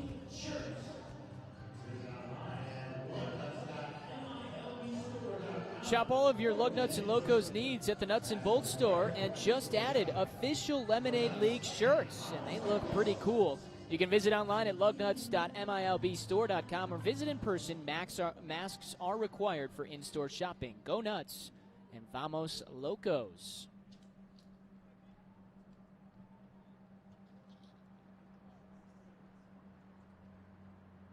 Bottom of the fifth, Dorstowitz fires, and the first pitch in for a called strike against Adam Purdy. Purdy, Hickey, and Steigels, the three due up for the Locos. Purdy tonight has reached twice, has scored once, and had an RBI in his second at bat. That breaking ball gets away, 1-1. Scored the first run of the game after a walk and a stolen base, then the RBI single in the third to give the Locos the lead. There's the breaking ball, finds the zone from Dorstowitz.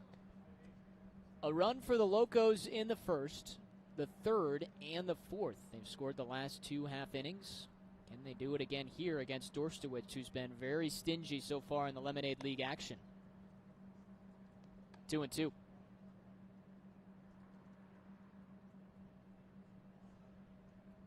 Dorstowitz gave up a run in that last half inning after the walk to Shire. Bounce to second, charging Acker, and he makes the play.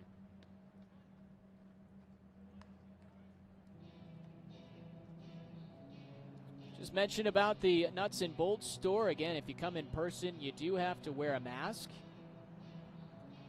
but you can pick up a mask. Jesse and I were talking about this last week. Some really cool looking lug nuts and Locos masks to choose from. So not only could you come out to the ballpark, watch a game, but you can sport a really fun Locos or lug nuts mask. Maybe you've got a friend or family member on one of the teams, so choose accordingly. Zach Hickey now at the plate. Takes the first pitch for a ball. Here's pitch 2. Sent the other way. Good inside-out swing and a base hit for Zach Hickey.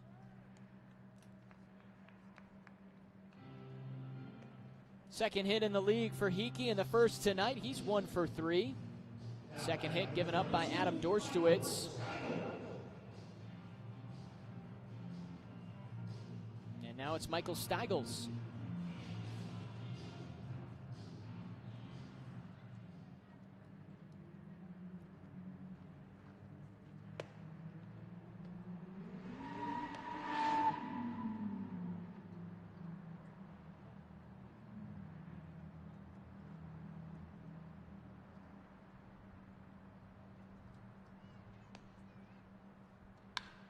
Is lifted deep out to right. Cornwell is back, and this one he secures. 2 outs.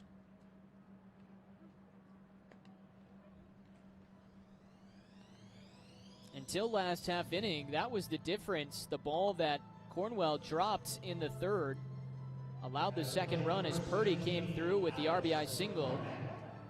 And an unearned run charged to Ethan Young, who pitched well through the first 3 innings of this game, giving up the 2 hits, 2 walks, and a strikeout, and that unearned run because of the error. Alex McCormick takes strike 1. He's 0 for 2 in that cleanup spot tonight. Out of Grand Valley State, had a couple of hits in game 1 and an RBI. Locos trying to get their first win of the Lemonade League. 0-1, swing and a miss. Dorstowitz pounds the strike zone. Exactly what you want coming out of the pen, especially in a low-scoring game like tonight's. 0-2. Climbs the ladder for ball 1.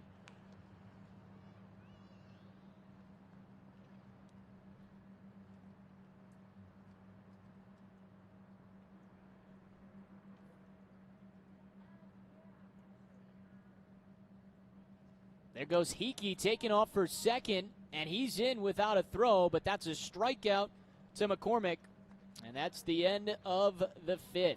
2 innings left to go, and the Locos in front by a couple.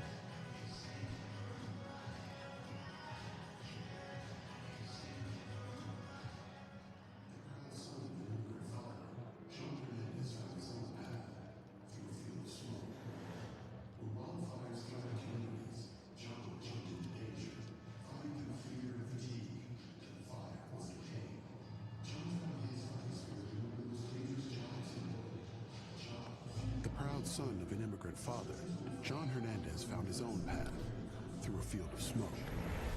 When wildfires threatened communities, John jumped into danger, fighting through fear and fatigue until the fire was contained. John found his fighting spirit in one of the most dangerous jobs in the world, a job few are willing to do. Since 1925, we've proved that it doesn't matter where you come from, it matters what you're made of. Modelo, brewed for those with a fighting spirit. White Claw Hard Seltzer, a wave of refreshment. Crafted using our unique Brew Pure process. Made pure.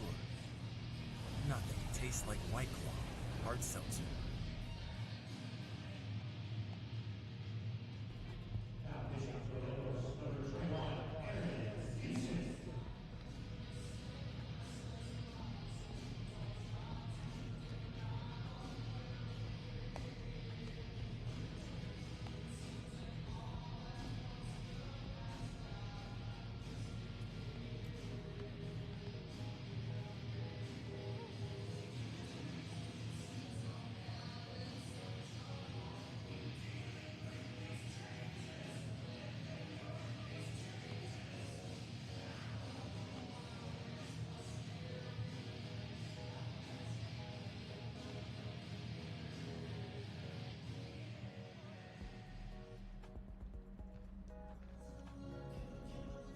Top of the sixth inning as we bring you back to Michigan State Capitol and Cooley Law School Stadium. Adam Jackson and the production crew with you tonight.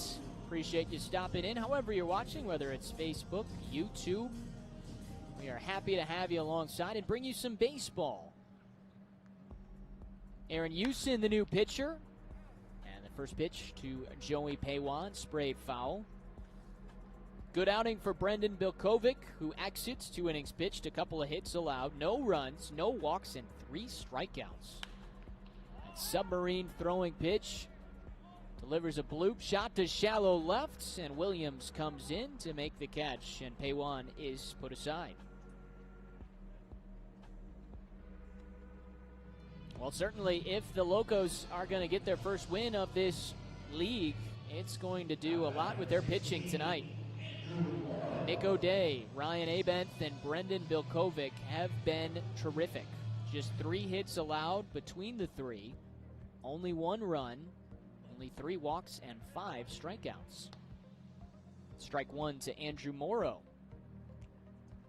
And this Lugnuts lineup that was full of hits and getting on base with walks in Game 1 has been quiet tonight.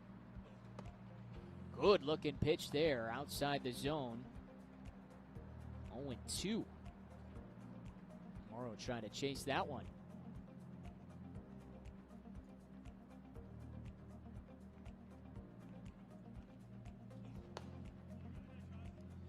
That one's up high. The delivery here from Houston is quite unique. Look at how much reach he gets when he finishes coming home. That left leg way out there, and that one plunks Morrow. Got a little bit too excited there. Got ahead 0-2.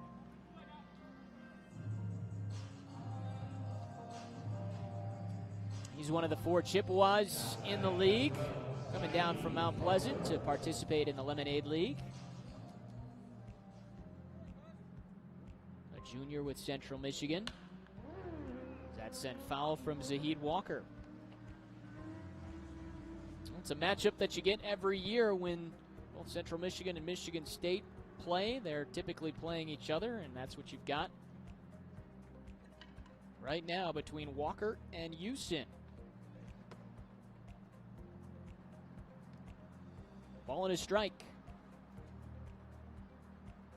Walker 0 for 2, line out and a strikeout.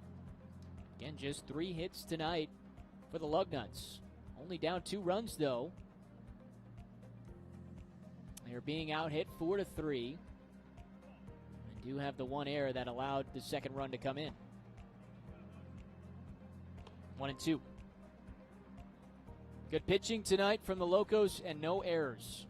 They've been impressive. And they're 5 outs away from their first victory. Swing and a miss, and Walker goes down. Second time he's K'd tonight.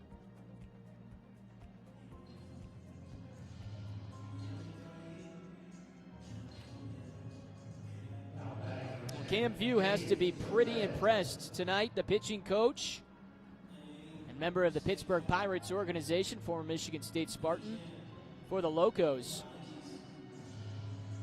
Any of the 4 guys that the Locos have thrown out there, they've been dynamite tonight. Here's Gabe Sotrez. He's been one of the members of the Lugnuts that's been able to solve the pitching for the Locos.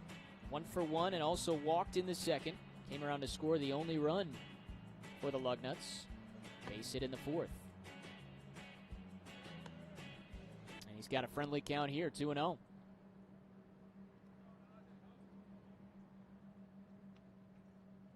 Morrow at first with a couple of outs.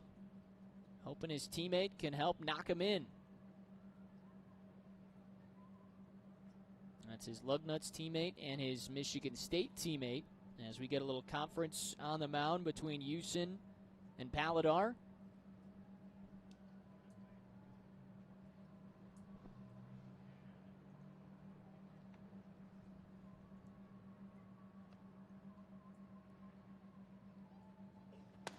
(2-0) swing and a miss. Brought the heat on that pitch. This has been more like a traditional baseball game. Haven't had all the substitutions every half inning. And again, I think that's more because we're going to play 5 straight games here. That's a called strike. Late stolen base attempt. And Morrow is in. A delayed steal there, and it worked out. I'll throw that one into the dirt to Shire. Morrow gets in there as he dusts off that Lugnuts uniform. Now a base hit could pull the Lugnuts to within a run. Full count pitch coming up. Last week we had pretty much change per innings either on the mound or defensively because it was the first game, and then it would be the lone game until today, and that was last Thursday. Today we'll play 1 and all the way through Sunday. That's ball 4. And the Lugnuts starting to mount a potential 2-out rally.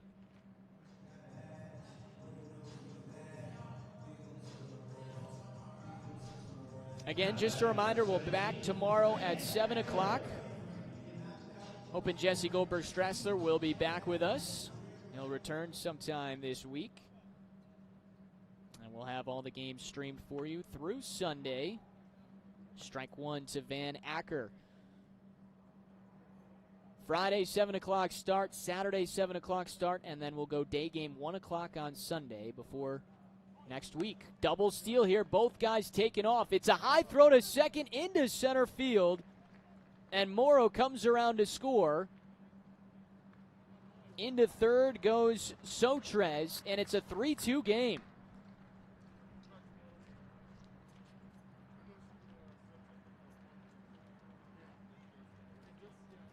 Well, I just talked about the Locos not committing any errors.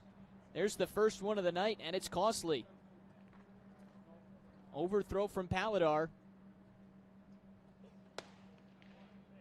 A swing and a miss from Acker, and it's 1-2. If Acker can get this one in play and get a base hit, we could be tied. And we all know what happens after 7 if we're tied. 2-2. You're going, no, we don't. I don't know what happens. It's a home run derby swing off to decide the winner. Not your traditional extra innings. This is the Lemonade League. 60 seconds, 1 guy per team. If we're tied after 7, we'll swing. Most home runs wins it. Could we potentially have our first tiebreaker tonight? Lugnuts are 90 feet away from potentially tying with Sotrez at third. And a good at bat here from Van Acker to work this back to full. 3-ball, 2-strike pitch. And it's a swing and a miss. Van Acker goes down. And that keeps the Locos in front. But thanks to the air, Morrow comes around and things have tightened up. 3-2 our score. Bottom six is next.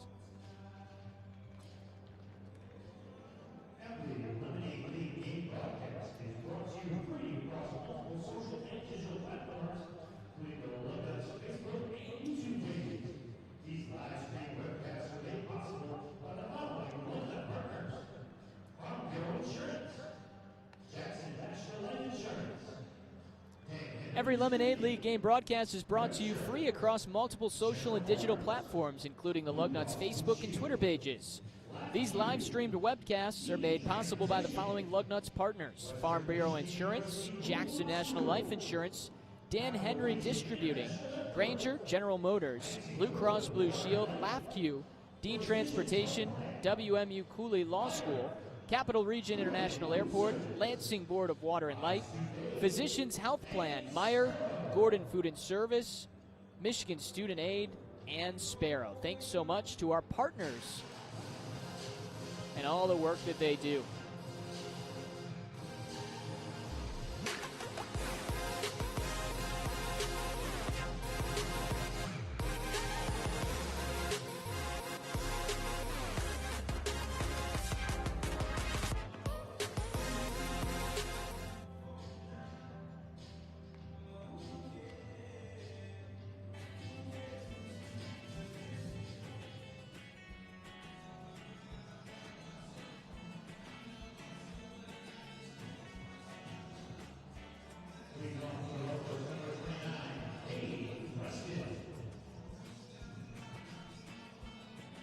Three to two our score as we bring you back for the bottom of the sixth. Adam Dorstowitz back out on the hill. And the lefty's first pitch to Cade Preston is flied foul. An error allowing the Lugnuts to get a run closer as we play 7 innings. Little insurance is what the Locos are looking for here. Hard hit ball fouled down the third base line. Preston, Brandon Shire, and Owen Ruddock, the three due up for the Locos in this 6th inning. And again, they are the home team tonight, so they're 3 outs away from a victory. The home team Lugnuts won game 1. Locos are trying to do the same thing in their first time being home. 0-2, swung on and missed. Good change piece. Strikeout number 3 for Adam Dorstowitz.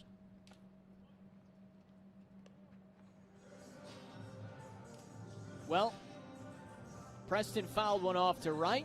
He fouled one off to left. Dorstowitz said, let's go with the off speed. And that one gets Preston his second time striking out. Here's Brandon Shire. The lefty takes one upstairs, ball 1. Good outing tonight by Shire. He's been clean defensively at short and also has reached twice. Base hit in the second. Walked in the third, or the fourth rather, and scored the third run. Right now, that's the decisive run in this game that's got the Locos up. That thanks to the RBI single from Craig Paladar. A hard hit ball to third base. Popped up down the third base line and into the seats. That was a ball from Paladar that scored that right now decisive third run. That was played off the glove of Welch, but it was hit hard at him. And the ruling is a base hit. If he plays it clean, he could have potentially had a shot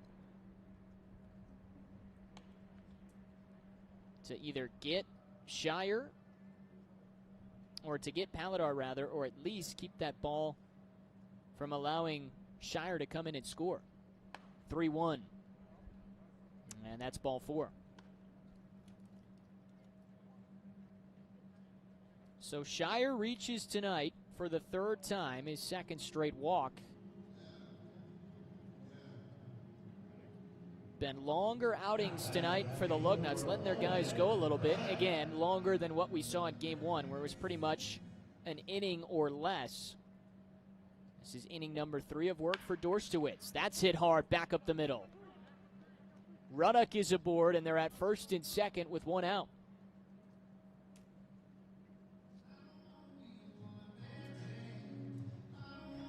That's the third hit that Dorstowitz has allowed, and the fifth tonight for the Locos.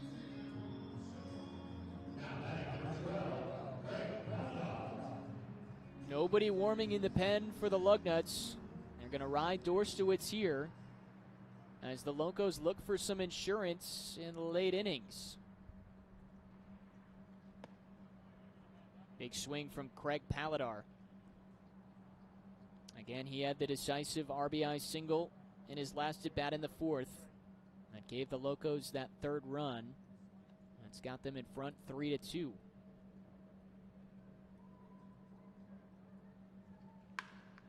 Hit out to the gap in right center. Cornwell on the run, makes the catch to cut it off, and fires it in quickly to third.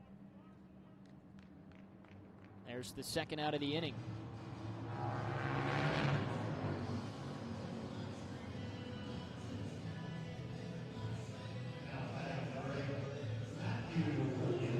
Well, that one hung up long enough for Cornwell to go over and get it.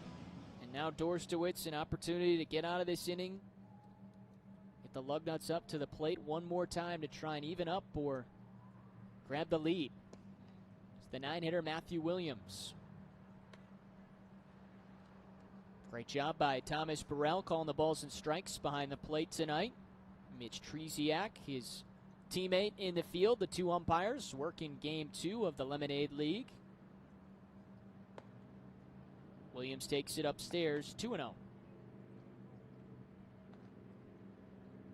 You've got the leadoff man, Adam Purdy, waiting on deck. He's been good tonight, reaching twice.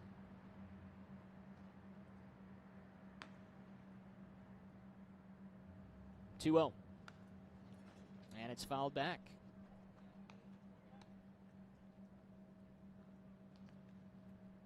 Sun setting here in Lansing. No longer covering the diamond, and it's cooled off to be perfect as we near the end of July. August just a few days away. 2-1. And it's 2 balls and 2 strikes. And certainly has been a longer summer for everybody. Last few months have been a lot to take in, so good to have some baseball here in Lansing tonight. That's down low. Excellent stop by Hunter Lay.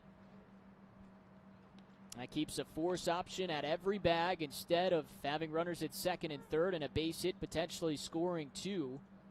They remain at first and second because of the defensive work from the catcher. Lay behind the plate. Big pitch coming here. Full count.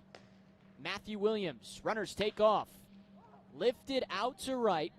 Cornwell sizing it up, and that'll do it for the Locos. They leave 2 stranded. Last chance for the Lugnuts, trying to even up the score in the top of the 7th when we come back.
All right, last chance for the Lugnuts. Top of the 7th, down a run as we bring you back to Cooley Law School Stadium. Aaron Houston, the man that will be tasked with getting the final 3 outs.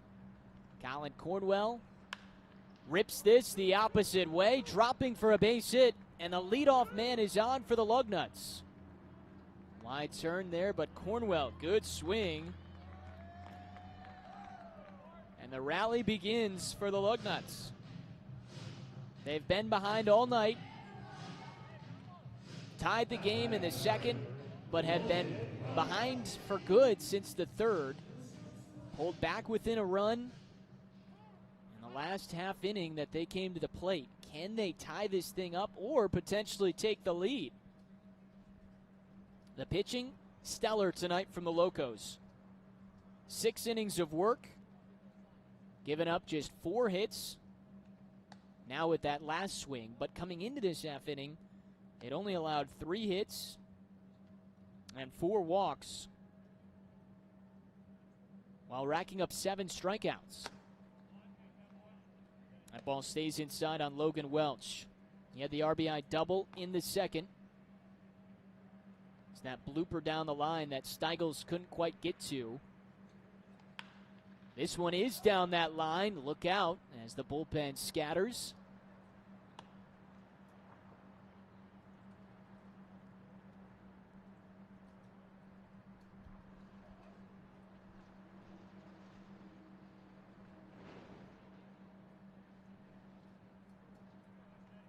The Chippewa comes set with the 1-1. Fires on the outside corner for strike 2. Good pitch. Darren Davis, Hunter Lay, and Joey Peiwan, the top 3 in this order, and are expected to come up after Welch. This one is sliced out to second over Ruddock. Back-to-back base hits for the Lugnuts, and they're in business in the 7th.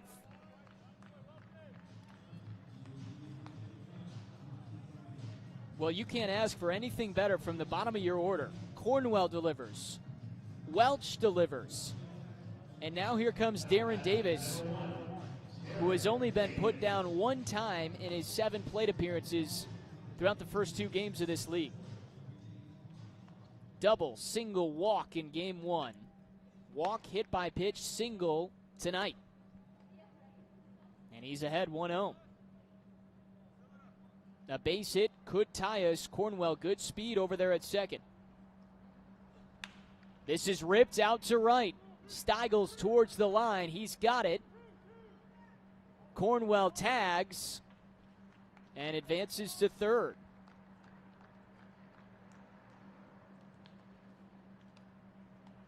So now it'll be up to Hunter Lay and Joey Peiwan to try and deliver and get this game tied.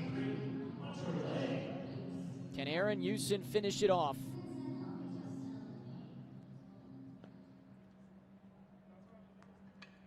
Comes all the way from Wilsonville, Pennsylvania.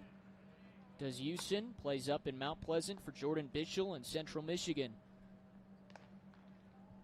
And he's got to get 2 outs before Cornwell can come in. The Lugnuts trying to find a way to even the score here in their last chance at the plate. 2 balls and no strikes on Lay. 0 for 3 tonight. He's put a couple balls in play. Both have been on the ground. Locos would take that double play ball. Struck out in the 3rd. 2-0 is high. And Houston a ball away from loading up the bases for Joey Peiwan, the 3-hitter. But the middle and top of the order has not done much tonight for the Lugnuts. It's been the bottom of the order. There's a strike to Lay. The only hit from the top 5 players came from Darren Davis in the 5th. He's been the only man to reach in the top of the order until now. Ball 4 to Lay, and they're loaded up with Lugnuts. How about a little drama here in Game 2 of the Lemonade League? Again, if things are tied after 7, we will have a home run derby swing-off to decide the winner. The Locos are trying to even up after Game 2 and take their first win. Lugnuts won 10-4 last Thursday to open this league. The Locos have led all night and have been in the lead for the better part of the second half of this game since the third inning. But now in danger after the visit to the mounds. Houston will face Joey Paywan. 1 out, bases loaded.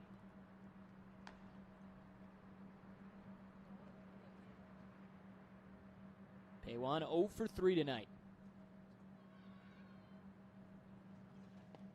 And that one gets away. Cornwell comes in to score, and both runners advance. We're tied at 3.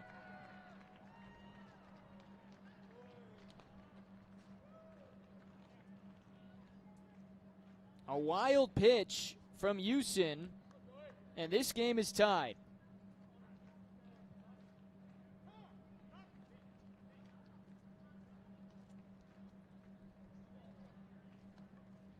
And they're just going to go ahead and walk Paywan to get the force at every bag and bring up Andrew Morrow.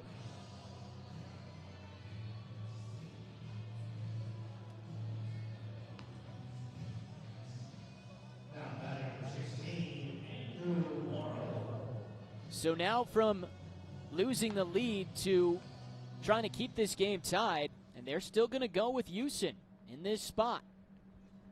That one's on the ground, backhanded, and it gets under the glove of McCormick into right. In to score is Welch. Right behind him is Lay, and the Lugnuts have scored 3 in the 7th to take their first lead of the game. 5-3 Lugnuts. That was a tough play at first base for McCormick. He got a glove on it, kind of had to backhand stab it. And that's going to be ruled an error on McCormick. And that'll end the night for Houston.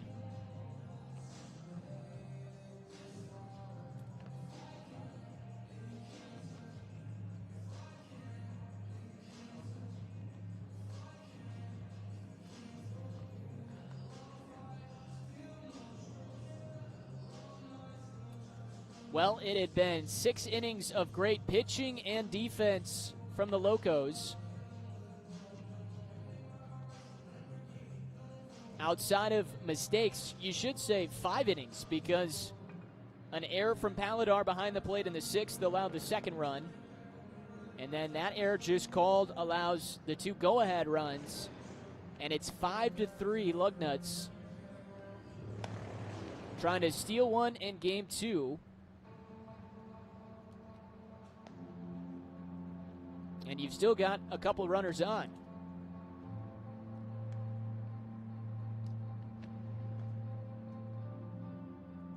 New pitcher is Nolan Knopf as he warms up for the Locos.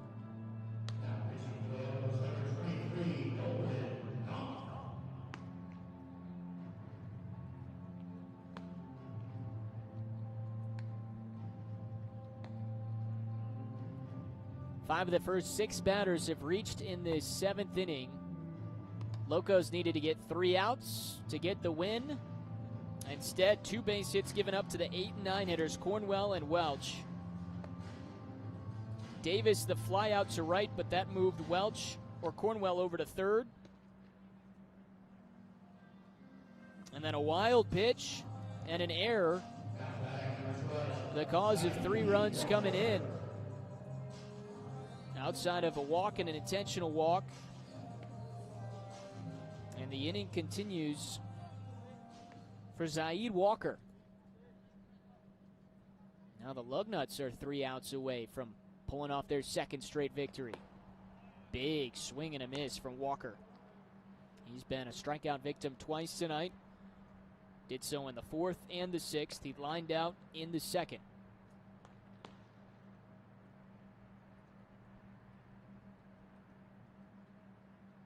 Knopf fires home. Fouled back, 0-2.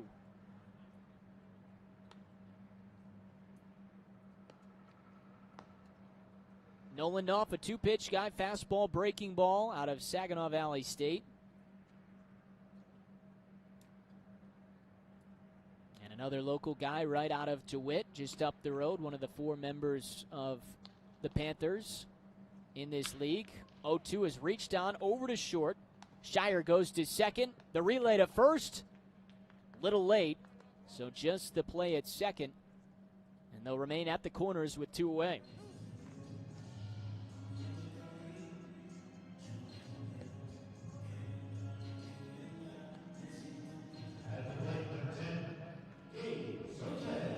So Sotrez up to try and add on another insurance run. A 3-run 7th inning by the Lugnuts to give them their first lead. Some drama here in game 2. Sotrez takes strike 1. He has not been retired tonight. Again, until this 7th inning, it had been all the bottom of the order that had been producing for the Lugnuts. Sotrez, a couple of walks, a run scored, a base hit, and he swiped second when he got that base hit in the 4th.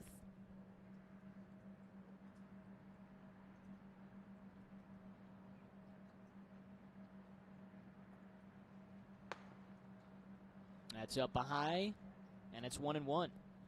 4 of the 5 hits tonight for the Lugnuts have come from the 6, 7, 8, and 9 hitters. Again, getting good production from the bottom part, all contributing tonight. Runner takes off for second, and Walker is in with no problem.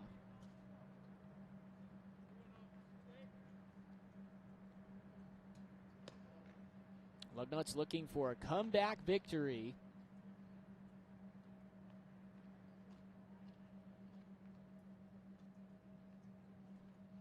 The 2-1 is fouled off.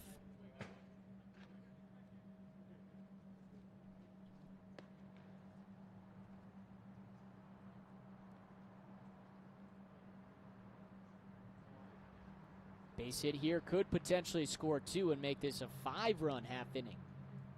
Can Sotrez deliver? That one gets away from Paladar, and in to score comes Paywan. Walker to third. 6-3 Lugnuts.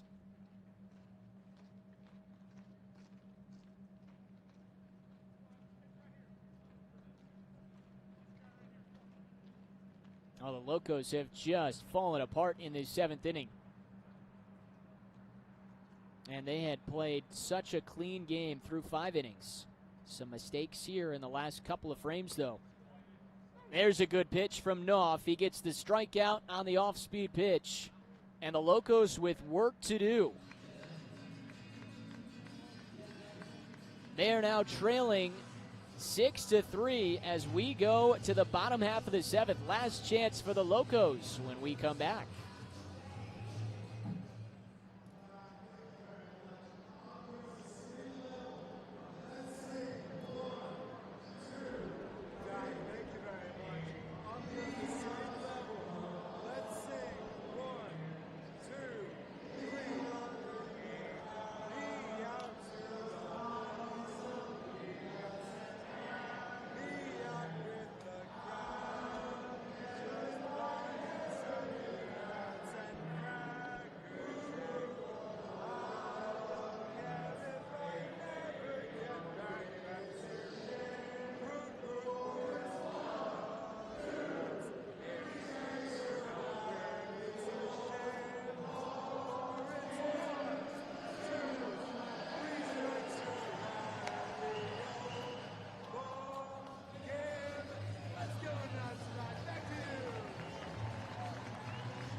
Final chance here for the Locos. They give up 4 runs in the top half of this inning, and instead of potentially winning their first game, they've now got work to do. Down 6-3. It's Logan Buchkowski that checks in. He finished out the final game against the Locos last Thursday, trying to do it again tonight.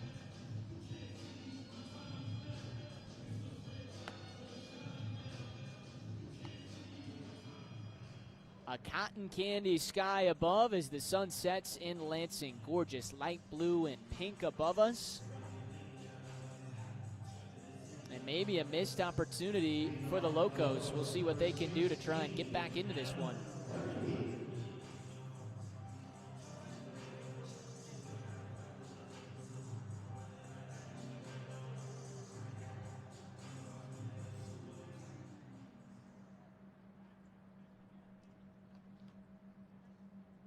It's the top of the order for the Locos. Adam Purdy steps in. Base hit tonight and a walk.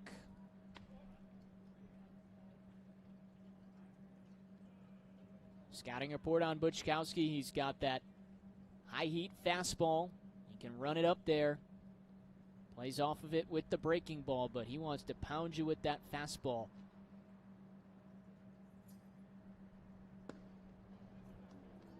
.94 on the gun here at Cooley Law School Stadium, but he misses with the first 2 pitches.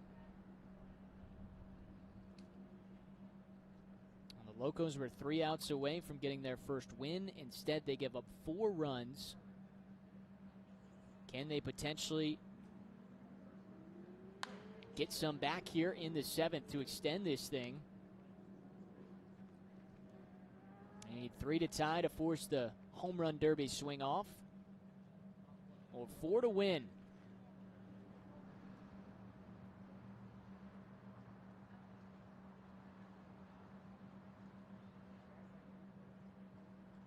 (2-1) from Buchkowski. That grabs the corner. 2-2.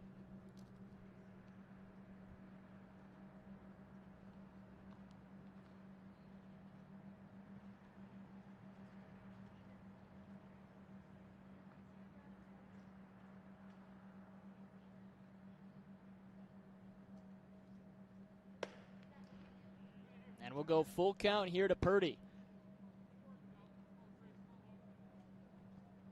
Well, it can start for the Locos if Purdy can reach.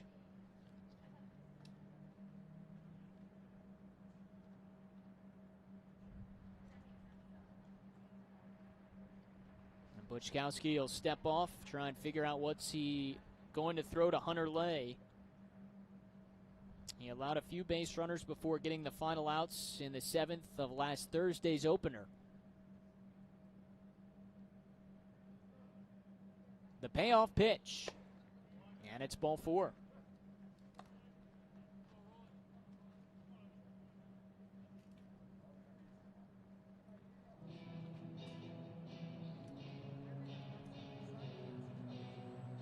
So now it's the 2 teammates that'll square off. That's high school and college teammates. Logan Buchkowski against Zach Hickey.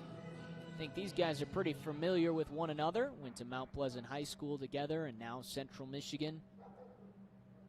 In a pivotal spot in the 7th. Hickey with a base hit. Takes ball 1. 1 for 3 tonight is Zach Hickey.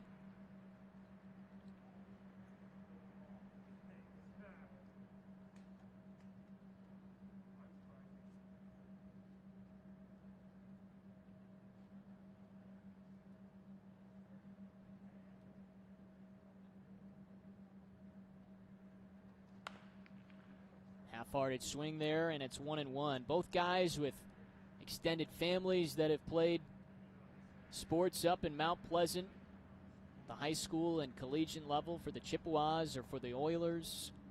These 2 battling, getting an opportunity to play in the Lemonade League and get to participate in their full season with the Chippewas.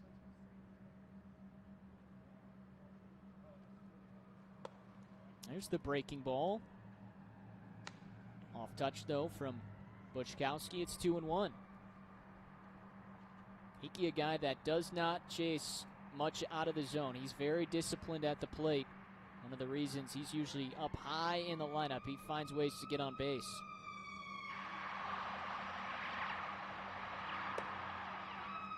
Three and one.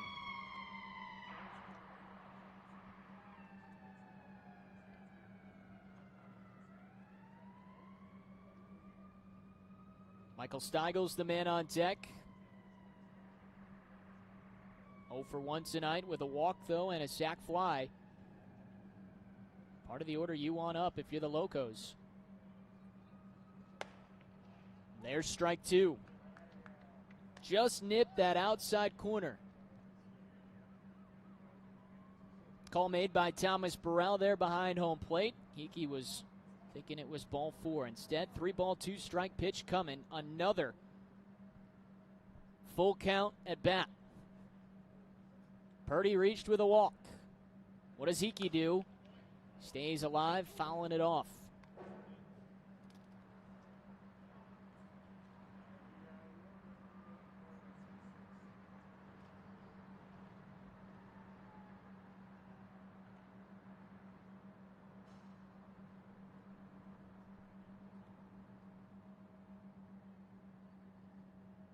We'll see if Buczkowski goes back to that fastball, trying to get it by Hickey. 3-2. He tries and misses, and it's back-to-back walks. First two are on here for the Locos.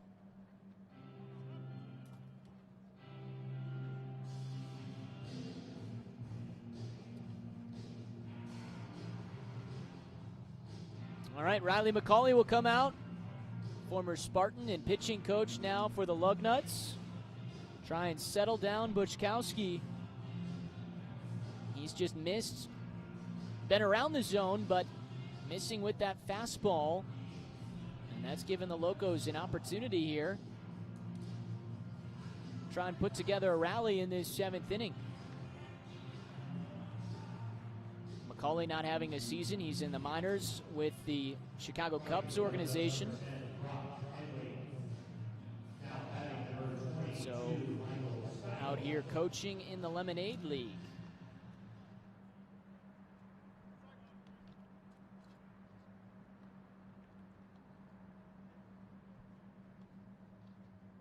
All right, it's Steigel's turn. And Michael Steigels takes strike one.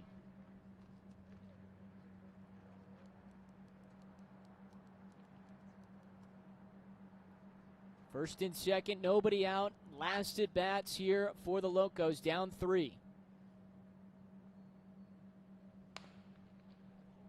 And that comes in, and did that get Steigels? It did. That's a fastball coming in. It looked like it may have gotten off that elbow pad, though. Still stings, but it certainly could have been much worse.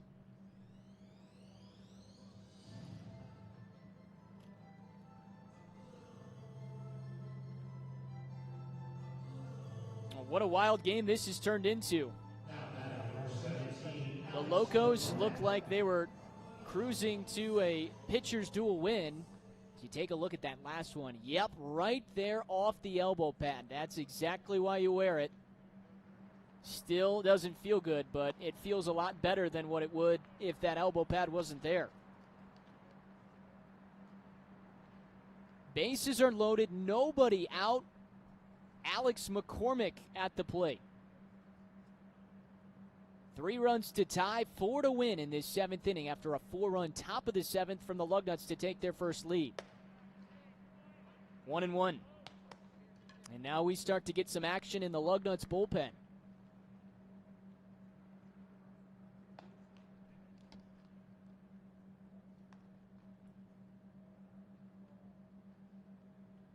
John Fantazzo is up, throwing soft toss. Outside, and it's 2-1. Well, just not seeing the zone hit consistently by Buczkowski. 2 walks. He hit Steigels. He just doesn't have his command right now to start this 7th inning.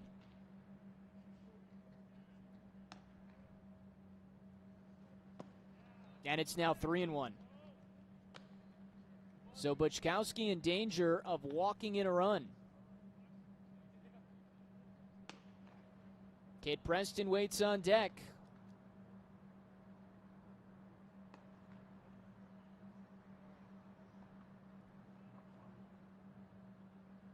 Here's the 3-1. That's way up high, and Lay, a great snag to keep that from getting behind home plate.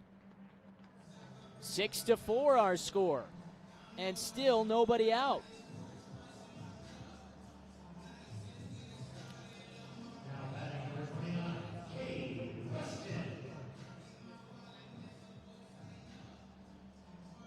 Well, a base hit could potentially tie the score. But again, if you're the Locos, I'm not sure they want to swing right now. You got to force Buczkowski to throw a strike. And he misses with the breaking ball. Good hustle with Lay. And smart decision.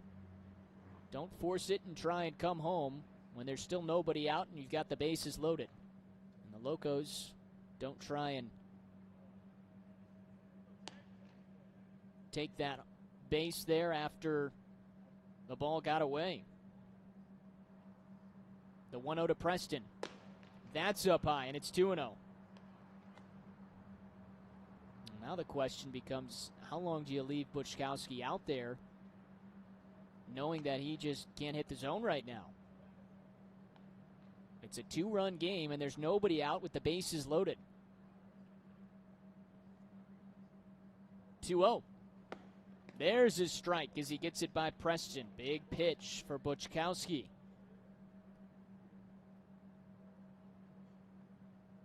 Before that, he had thrown 6 straight balls. 3 walks. Hit Steigels. Can he find a way to turn this around and get 3 outs and preserve the win? Back-to-back strikes, and it's 2-2. Little momentum here for Buczkowski. Again, 2 teammates from Central Michigan. Kate Preston, Buczkowski, familiar with each other in a big spot in this 7th. Base hit could tie the score.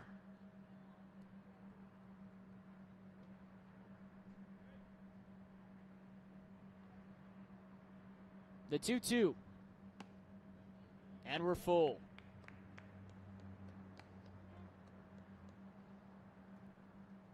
Oh, this is the 3rd batter in this 7th inning. Buczkowski has gone full on. Did it against Purdy and Hickey. Walked them both. Now he's full with Kate Preston.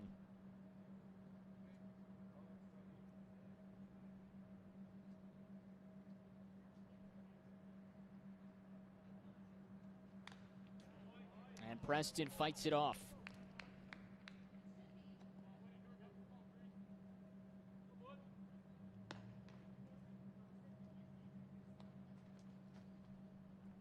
We're getting treated to quite the finish tonight in Game 2.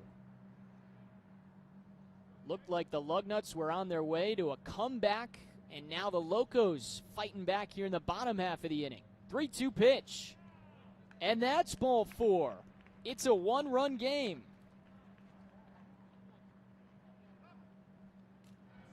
That's now 4 walks and a hit batter, and that's going to do it for Buczkowski.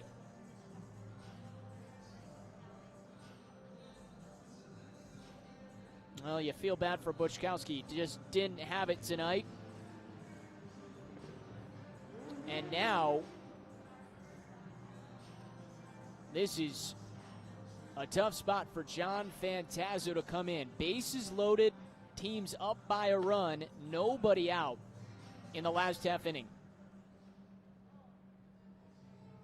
Steigels at 3rd, McCormick at 2nd, Preston at 1st.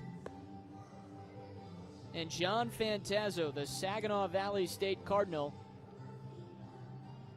trying to keep this a win for the Lugnuts.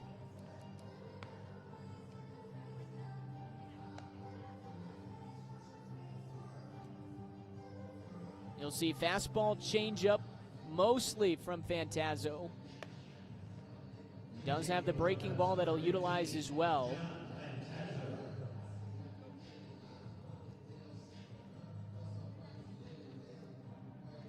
And he comes in, and immediately he's going to face his teammate, Brandon Shire. So we just saw teammate on teammate, Buchkowski and Preston, and now we'll get teammate on teammate to Saginaw Valley State Cardinals in Shire and Fantazzo. Just to add a little to the drama here in the 7th.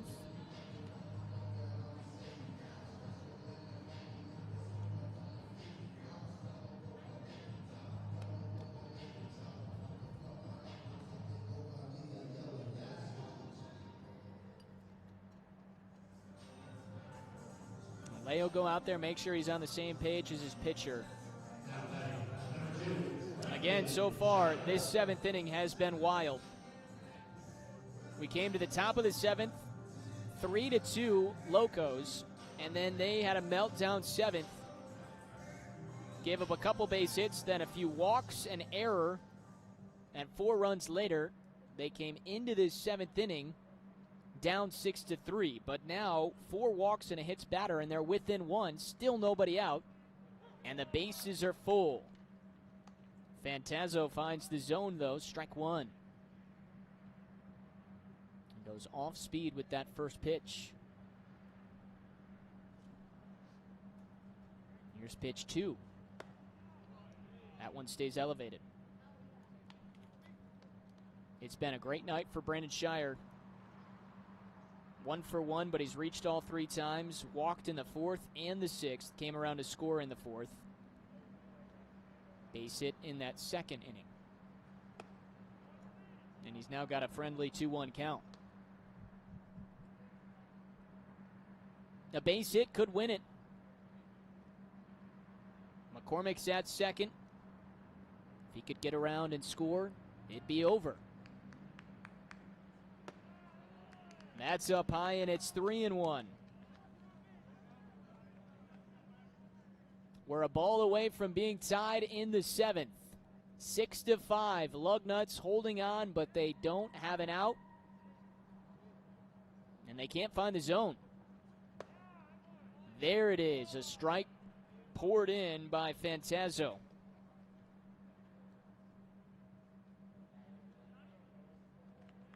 (3-2). They're playing the double play ball up the middle. And even at the corners at first and third with Welch and Morrow.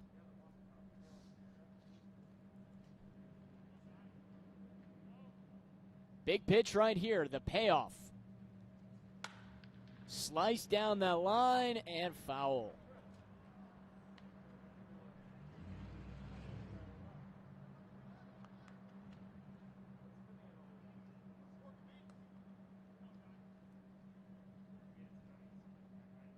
Can Fantazzo wiggle his way out of this jam? 3-2. Breaking ball, and it's low, and we're tied.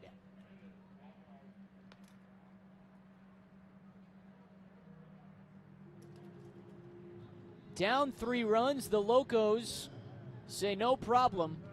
Still nobody out, and they've tied this game in the 7th. A walk or a base hit wins it.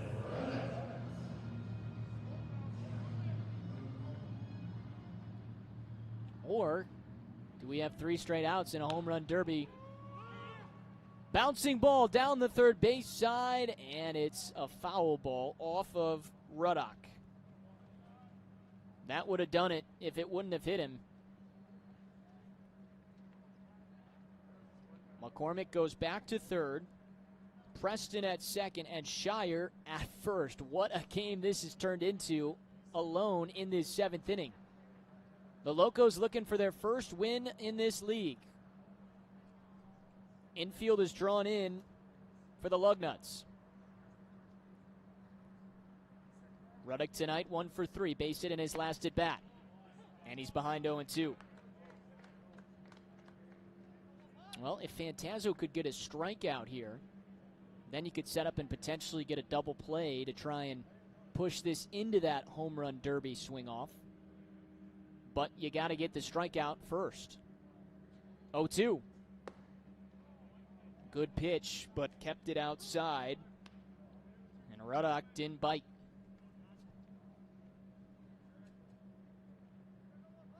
Five walks in this half inning and a hits batter. No balls have been put in play, no hits, but 3 runs have come in to tie the score. Unconventional, but it works. And 1 more run wins it. On the ground, back up the middle, and that's going to do it. Ruddock singles in the winning run. McCormick scores, and the Locos get the win.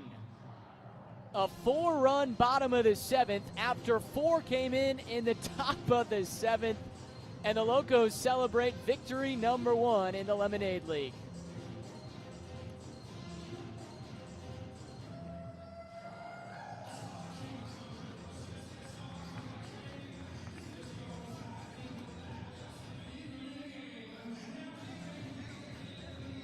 Well, we had seen 5 total runs in this game coming into the 7th inning. Then we get 8 total runs in the 7th.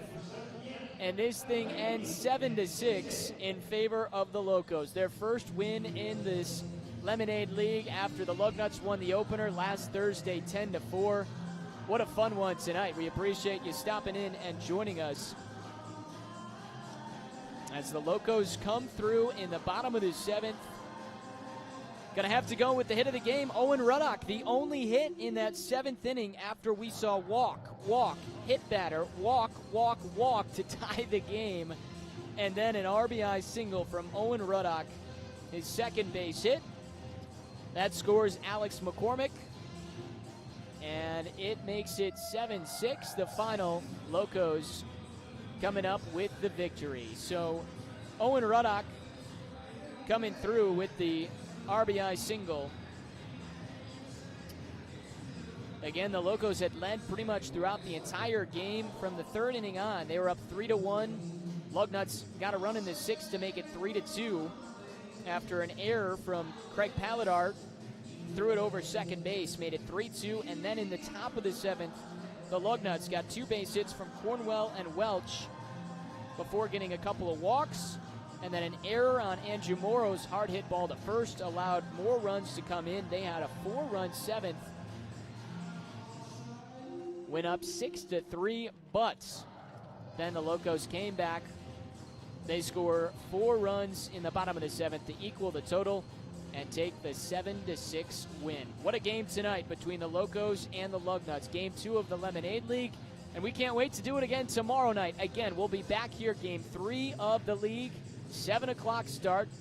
We'll be on the air at 6:40 with the pregame between the Locos and the Lugnuts, and look forward to talking to you then. Thanks so much for joining us. Have a great night, and we'll talk to you tomorrow from Michigan State Capitol.